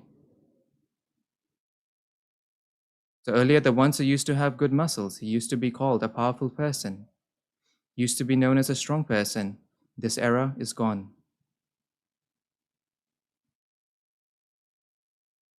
Now the era of the intellect has come. Even a weak person, a feeble person, he can blow up a strong person with a bomb. He can kill him.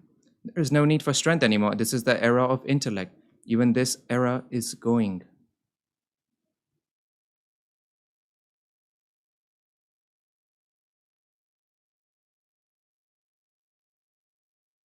And next, all of you, only listen to the news on the television. Try to understand its depths. What is happening in the world? Try to catch hold of it. Try to understand it.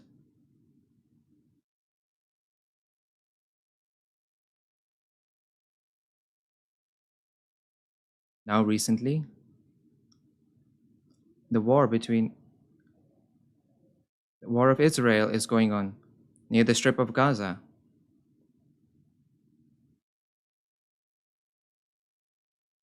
And what experience did I have? The place where they make the announcements, these are the places where the bombarding happens. So meaning, Israel has a technique. From where somebody is speaking, they also find out that location. It could be through the chitta. Even through the chitta, it can be known, it can be recognized.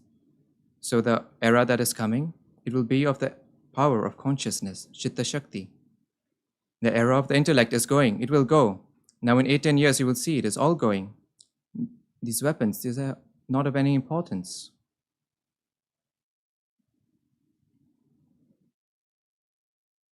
So now they have stopped making these statements because they've had the experience that wherever they give the statements, that is where the bombarding happens. So now do they know this through the chitta shakti or do they have machines? But this is what they are doing. And all of this can be known with the chitta. Let me tell you about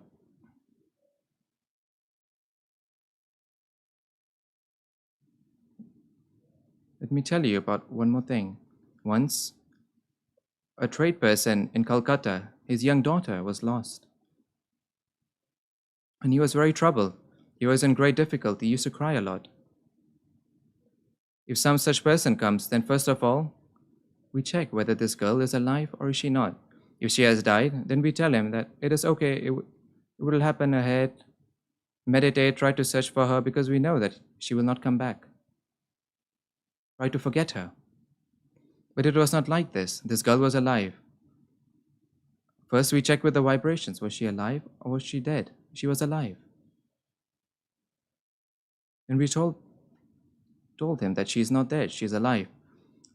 Then he said, how will I find her? I said, you do one thing. Bring a map of Calcutta, and in it make squares. Just as painters make squares while making a painting, just like this, make many squares. So like this, he bought a map and he made many squares. And then I told him one particular square, by searching with my chitta, that look here, your daughter is here. He went and searched every inch within that square, and he found that girl in a Jain temple. And this girl said, I have sacrificed the society, now I will not come back. I had told them earlier that you will find her, but she will not come back. She will not come back to you. So he was able to find her within that temple. So the meaning of saying this is that it can be known through the chitta. The chitta has a very big role. And next, the more experiments you keep doing, it will keep happening one by one. Now I have 2 hobbies. There are 2 things that I like a lot. The first is to teach meditation to holy people, to ascetics and saints. To teach meditation to Jain monks, to teach them meditation. Why? Because I feel as if they have spent their whole life for spirituality, they've left society, they've left their whole family, they've left everything. So they should receive moksha. At least they should receive the correct path. This is why I spend a lot of time with them first. And then I make an attempt so there should be a normal delivery. I make this effort. I don't have any straight connection. There's a sadhika called Gita Pagare. All of these channels keep running through her. If some sadhika gets admitted, then immediately she tells me that she has been admitted. Then after this, the doctor says, do a cesarean operation, and then we say, give us half an hour. In half an hour, if a normal delivery does not happen, then do a cesarean. And then if within half an hour, if my attention is kept, then slowly, a normal delivery definitely happens.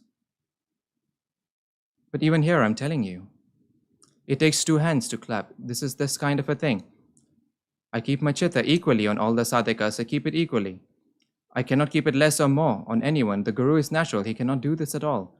Does the sun ever do this? Does he give someone more sunlight and somebody less sunlight? No, he gives everybody sunlight equally. The same for a Guru. The Guru can never differentiate. He's above this. So I'm giving equal energy to everyone. But that sadhika, she is able to absorb the energy. The sadhaka who meditates regularly, because during the time of delivery, this is not a time where one can meditate. Her physical body is not in a state where she can meditate, but the meditation she has done earlier, the connection she has formed with the energy earlier, this comes in use to her at this time. So the sadhaka who is meditating regularly, they definitely have a normal delivery. And many doctors have also had this experience.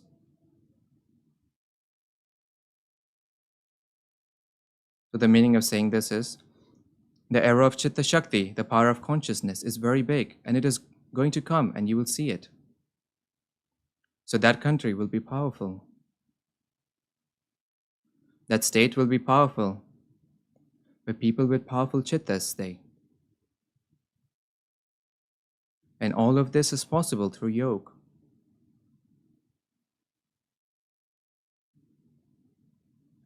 And then repeating again, people would think, Yogasana is yoga. Yogasana is not yoga. Yogasana is only a physical exercise. Your chitta will not become strong through this. Your aura will not be created.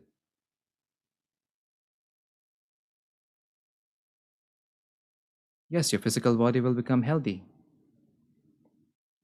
But this has no relationship with the chitta.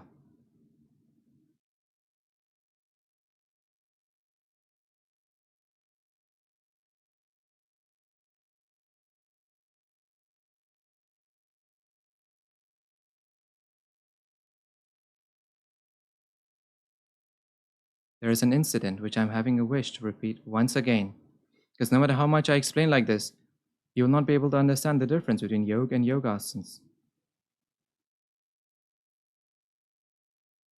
Once,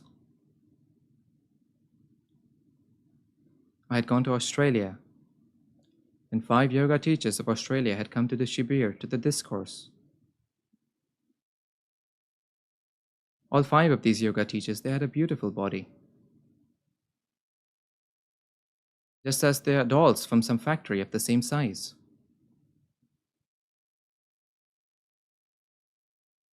And all 5 of them had just such a weak and such a spoiled chitta. So that day I received a big shock that these are yoga teachers. How is the chitta so bad? How is the chitta so weak?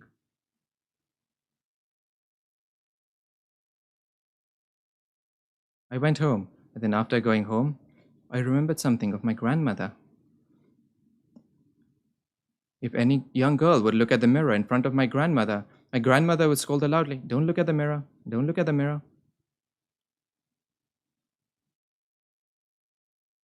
I used to think in my childhood, what is my grandmother's loss if this girl is looking at the mirror? Why does she keep nagging?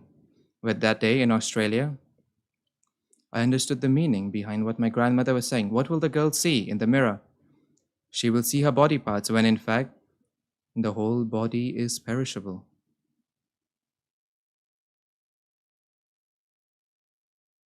And if you keep your chitta on the perishable body, then your chitta will be destroyed. The next day, those girls once again came to the discourse, and then they said, "Swamiji, we have nothing to do with spirituality. We only came onto this path to build our figure. You look, even now, many girls worry about their figure, meaning the chitta is on their physical body." So I told them, your figure is made, now your chitta has been destroyed, so now what should we do? Now there's only one path, there's only one way.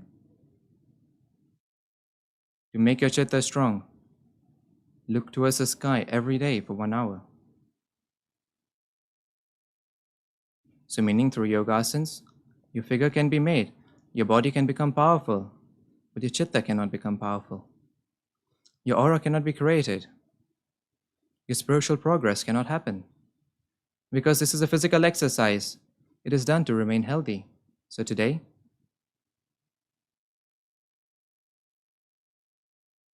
there's a great need for the publicity and propagation of yoga. There's a need to bring this awareness that yogasana is different from yogasana. Yoga is different and yogasana is different. Nowadays, nobody knows about yoga. Nobody has information about yoga.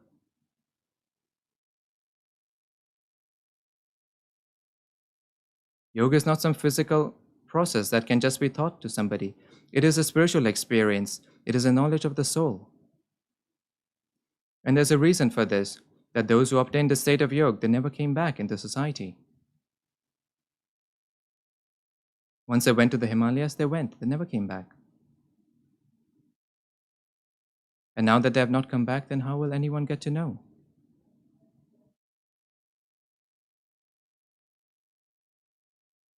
So you must be thinking, how does this happen?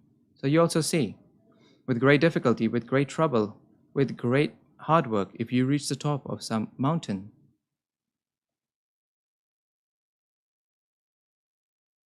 then by going there, we feel so good, we feel so relaxed, that one does not even have the desire to come down.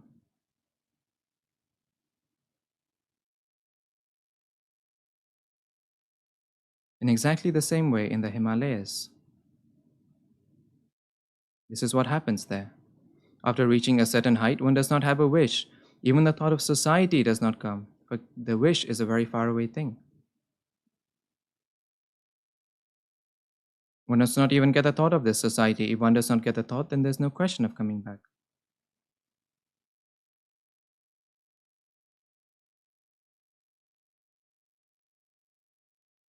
So in 8 days, you have gotten to know that Paramatma means the power of universal consciousness.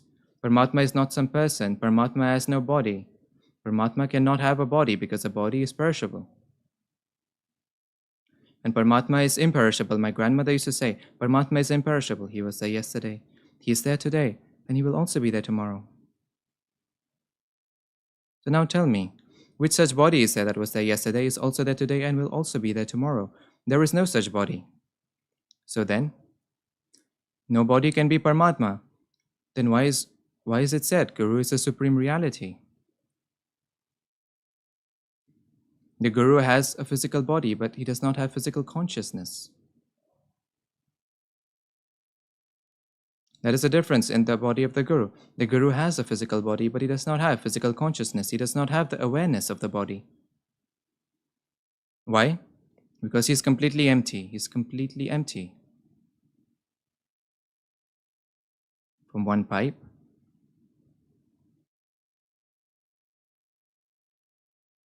there's a flow of water that is coming out. And then from this, you should understand that the pipe is completely empty. The pipe is completely empty. Then only can such a flow of water come. In exactly the same way, if a flow of consciousness is coming out of some physical body, then understand that there is no physical consciousness in the body. It is empty. It is completely empty.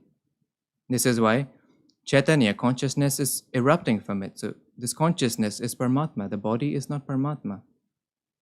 But it happens, right? In order to concentrate on the consciousness, we first have to concentrate on the physical body. And after concentrating on the body, then our chitta,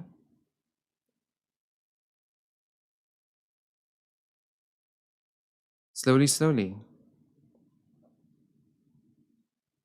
starts to go from the body to the Chaitanya, the consciousness within.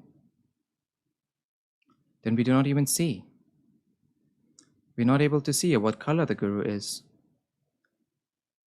Is a Guru of a certain color, white or black? We don't know anything. Is he of hair or not? We do not know anything, or which language he is of, or which caste he is of, or which religion he is of. We do not know anything. We're not able to see anything. Because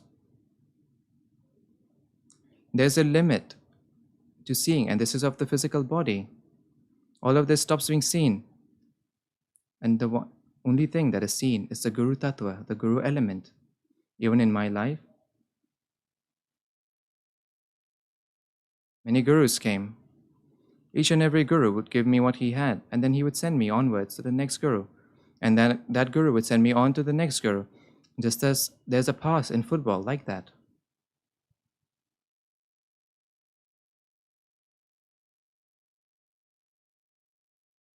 And I never saw beyond my Gurudev's feet. I never saw that whether my Guru is white or black, is he long? I saw nothing. I never used to have the courage to see all of my chitta.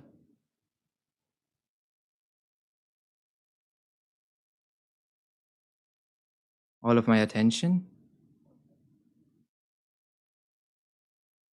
used to be on Guru Charan, the holy feet of the Guru.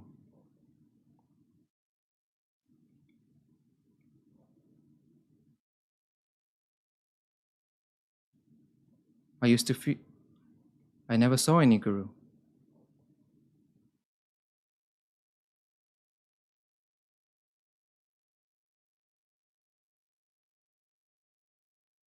And the Guru element within used to be felt just like one.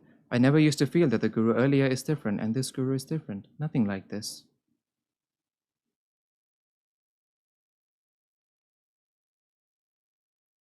The chitta never used to remain on the body.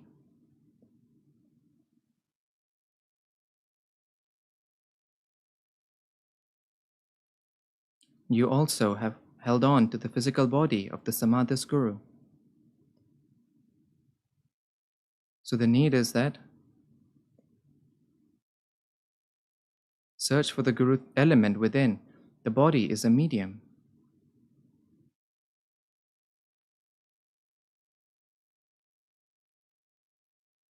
There's only a direction for you. You have to go in the east direction. But what is the road?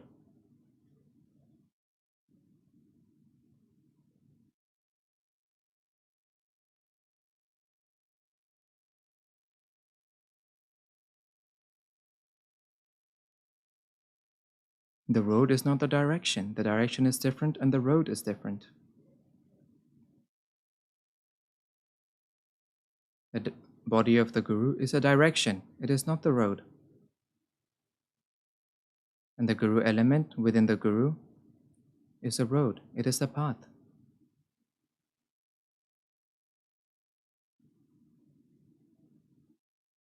So many years, if you believe in the Samadhis Guru, then you're still sitting there?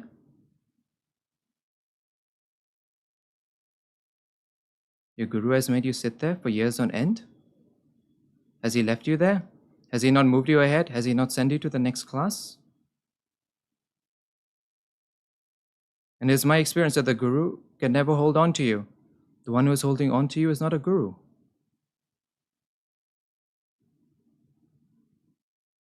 He always keeps telling the disciple the path ahead, ahead, ahead. He keeps doing this. Why? Because the final objective of every Guru is that you should become your own Guru.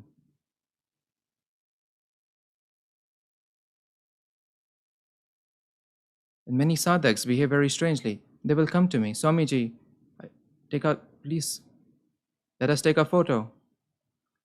Oh, if you're taking a photo with me, you're thinking of yourself to be like me.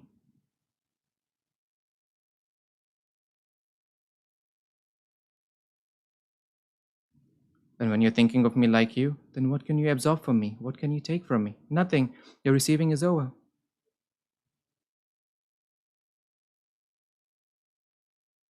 I say yes for everything, but I understand his spiritual state. At which level is this sadhak at?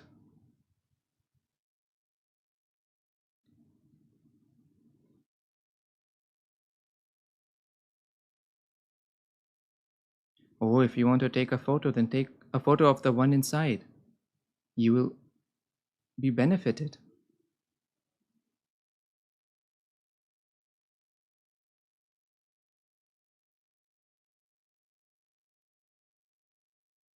You think a little bit. My form is not good. I'm just a normal, small person. But you look. The body you're looking at, there are hundreds of thousands of souls connected to it. So are hundreds of thousands of souls connected to the body? Is there anything worth looking at in the body?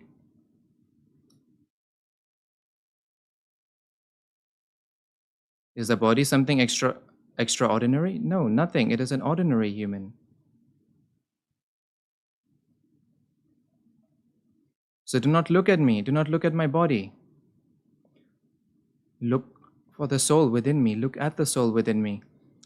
Then you will see that vast collectivity that is in the numbers of hundreds of thousands, those that are meditating for 28 years.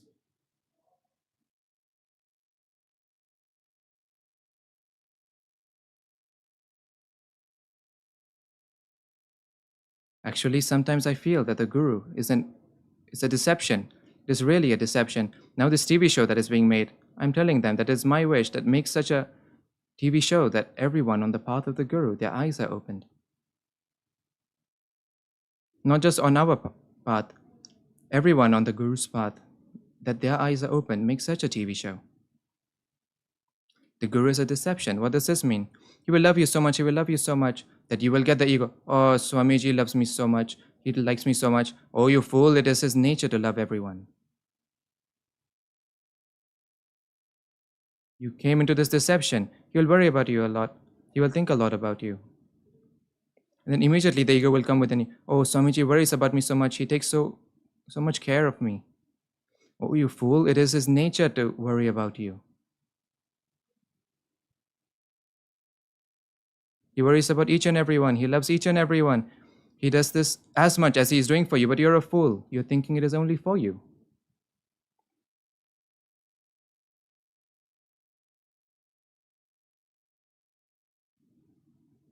Can the sun ever give anybody less or anybody more? No, he can never give. Just in the same way, the Guru has established oneness with nature. The Guru can also never give less or more. He gives equally.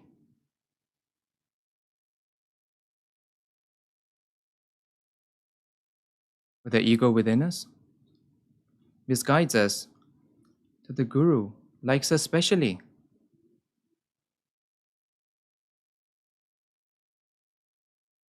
The Guru loves us specially. There's nothing special. He has nothing like this.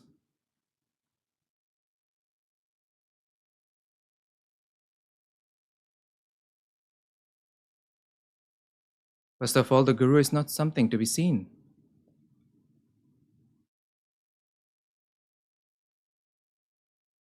The Guru is only and only someone to be experienced.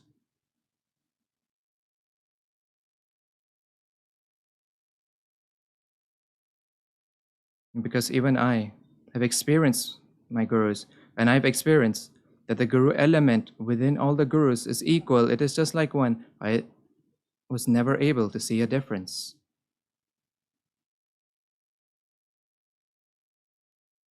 When a chitta is on the Guru element, the Gurutattva, then what he is saying, what his appearance is, one is not able to understand anything, one does not see anything, one does not have any attention on this.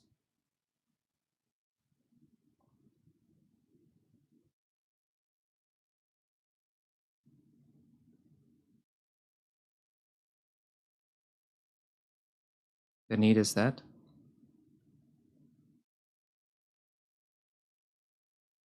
to have the wish, first of all, one needs to have the wish for spiritual progress. One needs to have the wish for soul level progress.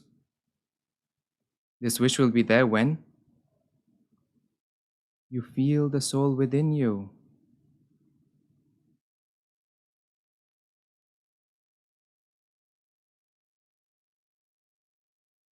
When you feel it, then slowly, then that wish will be awoken to make it strong, to make it good.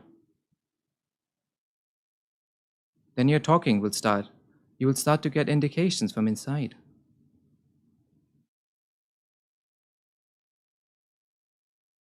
What you should do and what you should not do.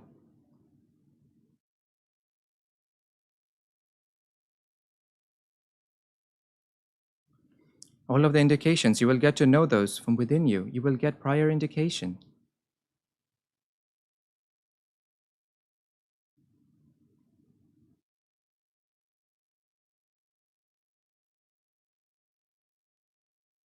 Next, in spiritual progress, there is no distinction.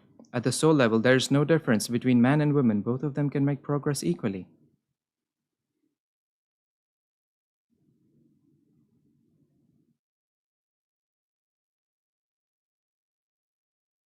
First of all, understand Paramatma means the power of universal consciousness. It has no physical body, it has no form, it has nothing.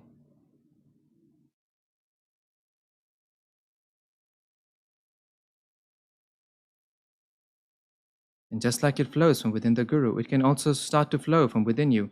You can also become empty.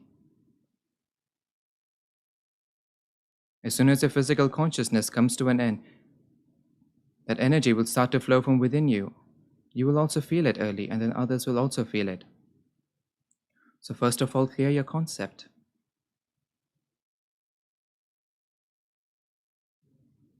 And the one you believe in to be Paramatma, you are the one who has believed in him to be Paramatma. It is your inner feeling.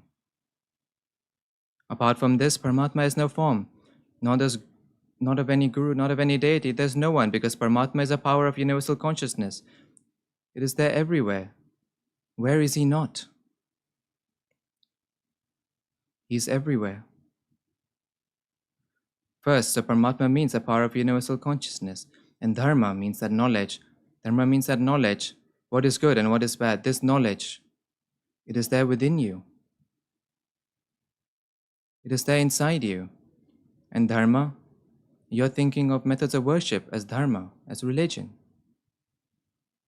Methods of worship are not religion.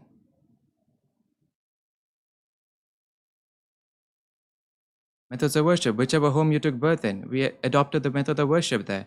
What did we bring there?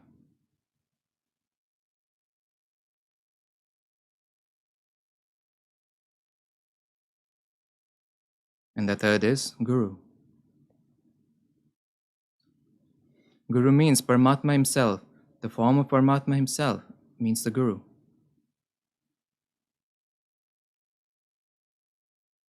As you increase your spiritual state, just like that, the Guru will walk and come to your home. You make your spiritual state, he will come completely suddenly from where he came. No idea. Ramdas Swamiji has said, you prepare your spiritual state and the Guru will come to your house.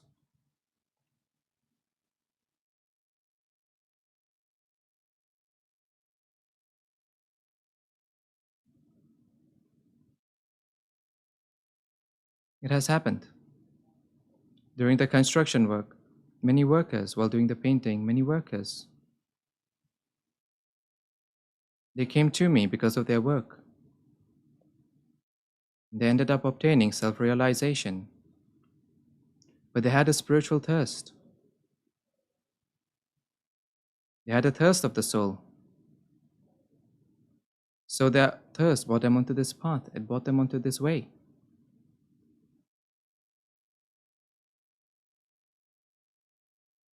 This is why it has been said, Guru is the supreme reality. Guru means the Paramatma of the present times. Now the question then arises. A lot of questions keep coming from within the intellect. Then the question will come, how will we recognize the Guru? Which one is my Guru?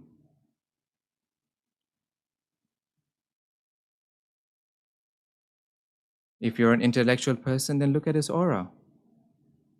Look at his aura. How is his aura? How is his aura? His aura will tell you how empty is he, how pure is he, how holy is he. And if you're someone filled with inner emotions, then break your head there like a coconut. Just as you break a coconut, break your head there and make the wish there that I should receive self-realization, I should obtain inner spiritual experience. Then see where you reach. Then in your life, a living Guru will enter. Why? Because you go there to ask for external things and you receive external things. Have you ever asked for self-realization? And next, do not go there with the support of others. You take the support of others and then you take on the ego that I have gone to Shirdi and come. Oh, go alone and then show your worthiness. Then you will get to know whether you can reach there or can you not reach there. If you want to see your worthiness, then try to go there alone and see. It is very difficult. See, it is very difficult to reach this field. Shirdi is a very far away thing. You're not able to reach there. You're very fortunate, you're pious souls that you have reached here. Many were not able to reach here.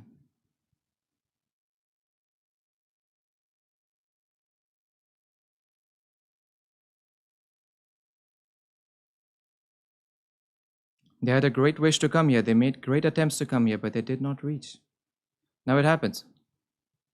When I go to Kutch, I stay in the ashram. This minister, that minister, they say, we want to meet, we want to come. I don't say no to anyone. Come, come, come. But they do not reach.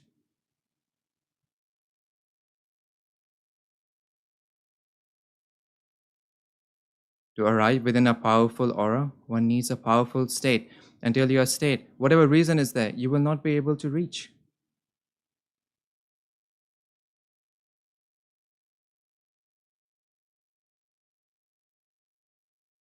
So there are two paths, two ways of recognizing the Guru. One is that if you're intellectual, then look at his aura, check his aura, and after checking his aura, then you can go to that Guru. And then the next, you go to the Samadhis Guru and ask him for self-realization.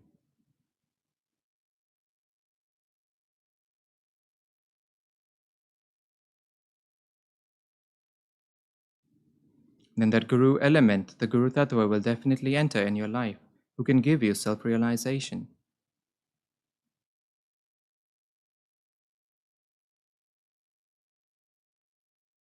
Because you're asking for that thing which they cannot give.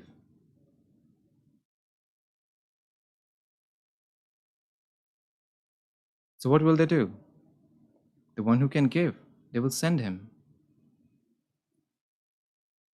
They will make you meet him. And there is nothing bigger than self-realization to take in the world. There is nothing in the world that you can take.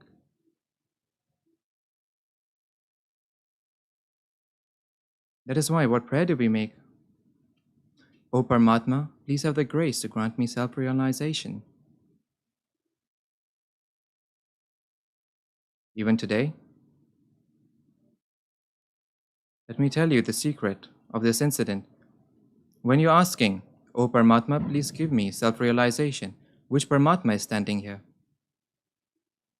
The one you believe in to be Paramatma. Where is he? There's no temple here, there's no idol here, there's no photo, there's nothing here. Think a little bit with your intellect. If somebody brought prasad, holy offering to you, then before putting the prasad in your mouth, first you will ask, whose is this prasad? And even after taking the spiritual experience, you're not asking, who has given you this spiritual experience, this anubhuti? You ate the prasad. You did not even ask, whose is it? Whose is it? You did not even ask. Oh, you have had the spiritual experience. Find out who has given you this spiritual experience. Who is here? When you believed in the Guru to be Paramatma, then Paramatma made you have the spiritual experience through the medium of the Guru. You're not even able to understand this simple arithmetic. Hundreds of thousands of people have taken this spiritual experience. Even till now, they do not know whose prasad it is.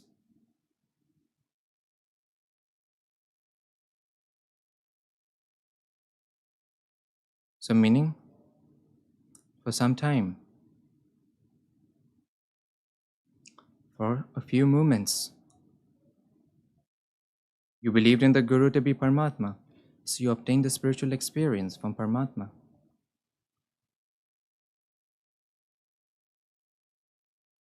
So Guru is a supreme reality. What can be a bigger example of it than this? Even I. Do you know what happens when I believed in my Guru to be Paramatma? Then automatically I obtained the introversive state within him.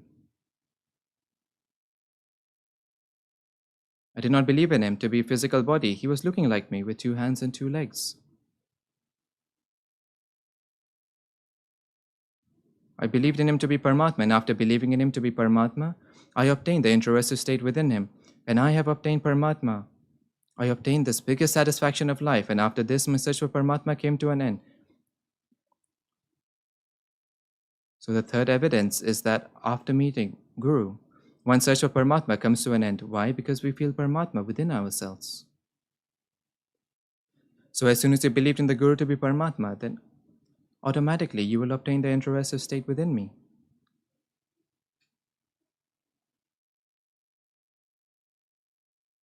That is not a state, it is a seed of a state.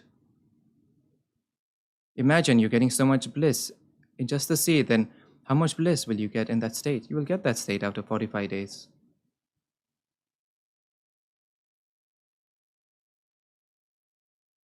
I want that you should turn the seed into a tree. The Paramatma means the power of universal consciousness.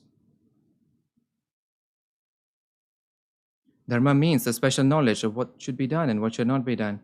Make this concept a little bit clear within you. And third, Guru means the form of Paramatma himself in the present times. And the fourth is meditation.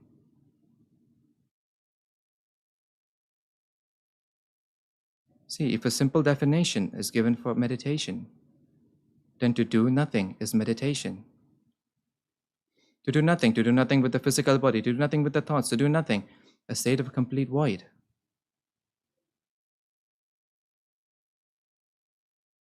You study yourself for how many moments you remain like this, that you are doing nothing. Either you think or you do work. You don't want to do either one of the two. You don't want to do any work, and you also don't want to think. The body does not have this habit. For lives and lives, it does not have this habit. You will have to instill this new habit, so you will have to practice. Do it for 45 days.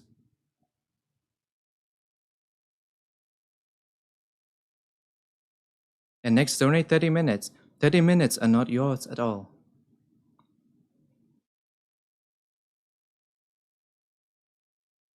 After 30 minutes that you should go into meditation, even this is an expectation. And expectations are related to the physical body. The soul does not have any expectation. To go into meditation, or whether you do not go into meditation, this is not your area at all. You have donated 30 minutes, so it is not your area whether you go into meditation or you do not. You just have to remain sitting for 30 minutes. And you don't have to chant. Don't do any chanting. Just sit for 30 minutes. Now what do you have to do in this 30 minutes? In this 30 minutes you have to see what sensations are happening at your Muladhara, your base chakra.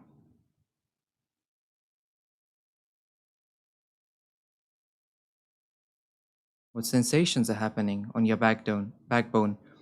What sensations are happening on your heart chakra? What sensations are happening at your navel chakra? What sensations are happening at your third eye chakra? What are you feeling at the crown? All of your chitta for 30 minutes should go in this. Apart from this, don't think, don't do any chanting, don't do anything. So then next, if you get a thought, then when you look at these sensations, then even the thoughts will not come.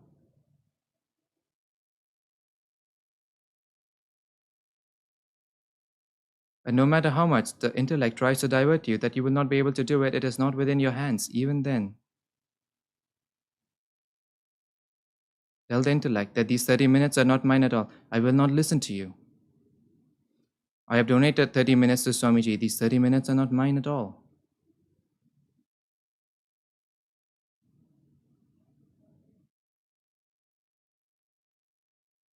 Now we will meditate.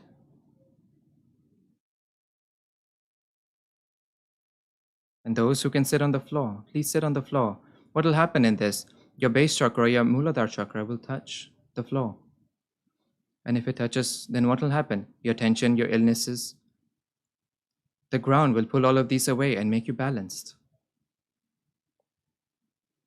When Paramatma gave birth to you, in order to make you balanced, he has given you Mother Earth. As soon as you sit on the ground, automatically, you will get to know the contact with the earth. You will get to know. And if you want to do this experiment, then where you're sitting, after getting up, then touch this place and see the whole ground would have become warm because it would have pulled all of the heat from within you. All of the negative energy within you would have been pulled away by it. All of the thoughts within you would have been pulled away. It would have pulled away all of the illnesses within you. After meditating, we will conclude this Mahashivir. But after the completion, I want to ask you for something. Donate your past to me.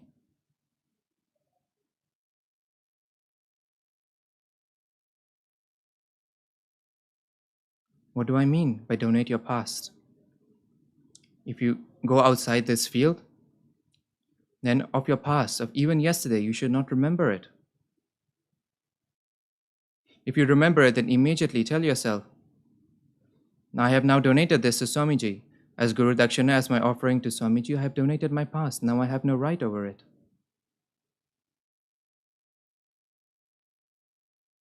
Try to do this as an act for 45 days. Try to do it for even 45 days and see. In 45 days, the world will change. Do you know what happens? What will happen if you donate the past? Then you will not think about the past. If you will not think about the past, then you will not get thoughts of the future. It is like a pendulum.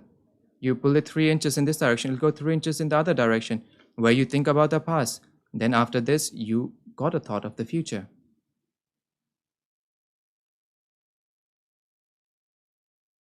And next, also don't think about happiness. If you ask for happiness, then sadness is definitely hiding behind it. Oh Paramatma, give me happiness. If you say this, then, oh Paramatma, you also give me sadness. You're also saying this because this is attached to it. So I'm saying that you want that state, which is beyond the state of happiness and sadness. Meditation is beyond this. You don't even have the awareness of happiness. You don't have the awareness of sadness. You're beyond the body.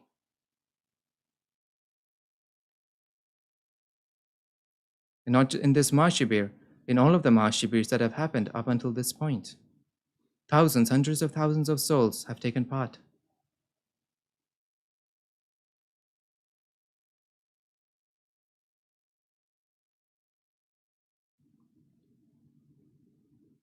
And they gave me an opportunity to become empty, that I could give the knowledge within me.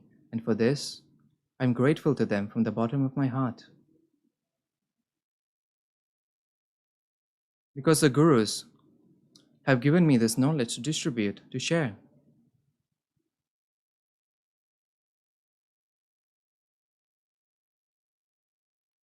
If you would not take it, then how could I distribute it? So I am indebted to you that because of you I was able to distribute it. I could become empty.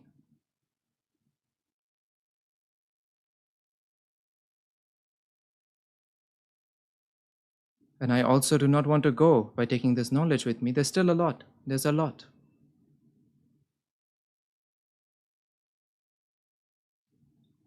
And I cannot empty this in my life. I know this. This is why I've established the Mangal Murtis, the auspicious idols, and I'm storing it inside so that it can reach the next generations.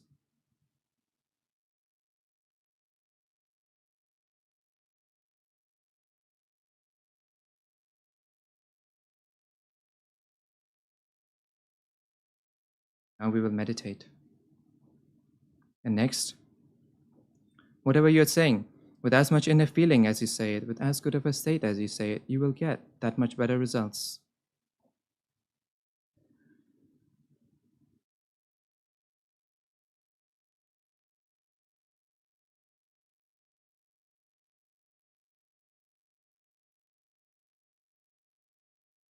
Now keep your right hand on the crown of your head.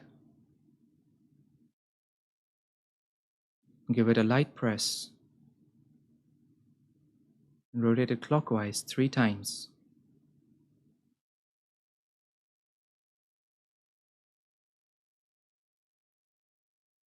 Bring your hand down.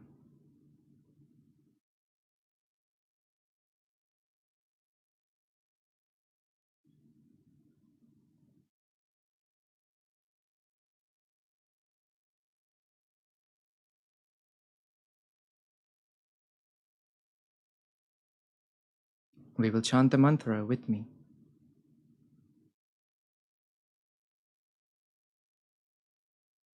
I am a holy soul.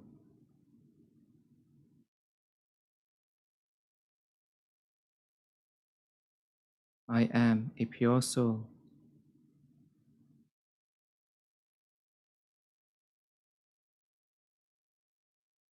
I am a holy soul.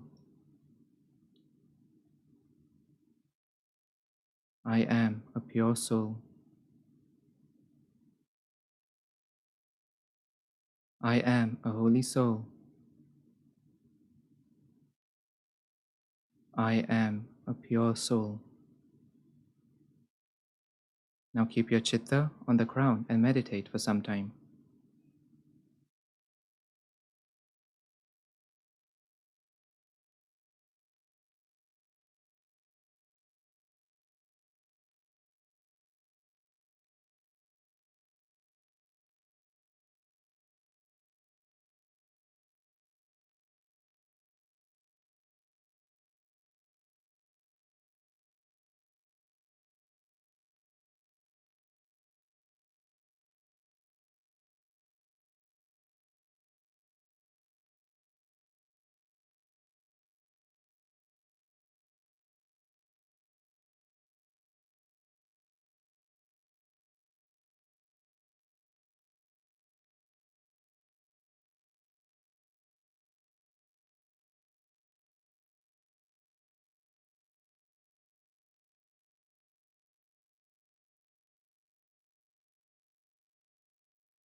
Now we will pray to Paramatma.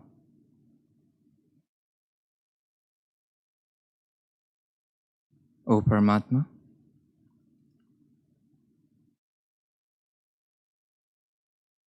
please have the grace to give me a high state of meditation. Please grant me a high state of meditation. Please grant me a high state of meditation.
Now we will pray.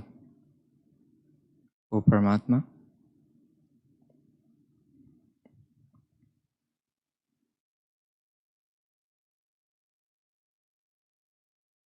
all of those who have contributed to this Mahashivir,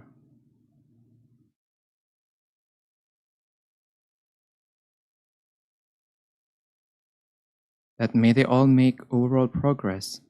This is all of ours, pure wish. This is the pure wish of all of us. This is the pure wish of all of us. Namaskar.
Dear audience, now the main discourse of His Holiness Shree Shivkrupanand Swami has come to an end. There will now be the program of Paduka Naman, a program where one can offer their salutations and inner feelings at the holy sandals of Swamiji. I repeat, dear audience, now the main program, the main discourse has come to an end. There will now be the program of Paduka Naman, an opportunity when one can offer their inner feelings and salutations at the holy sandals of Swamiji. Dear audience, now the main discourse of His Holiness Shree Shivkrupanand Swami has come to an end. Now there will be a program of Paduka Naman, an opportunity where one can offer their salutations and inner feelings at the holy sandals of Swamiji. You are all welcome to join. Thank you.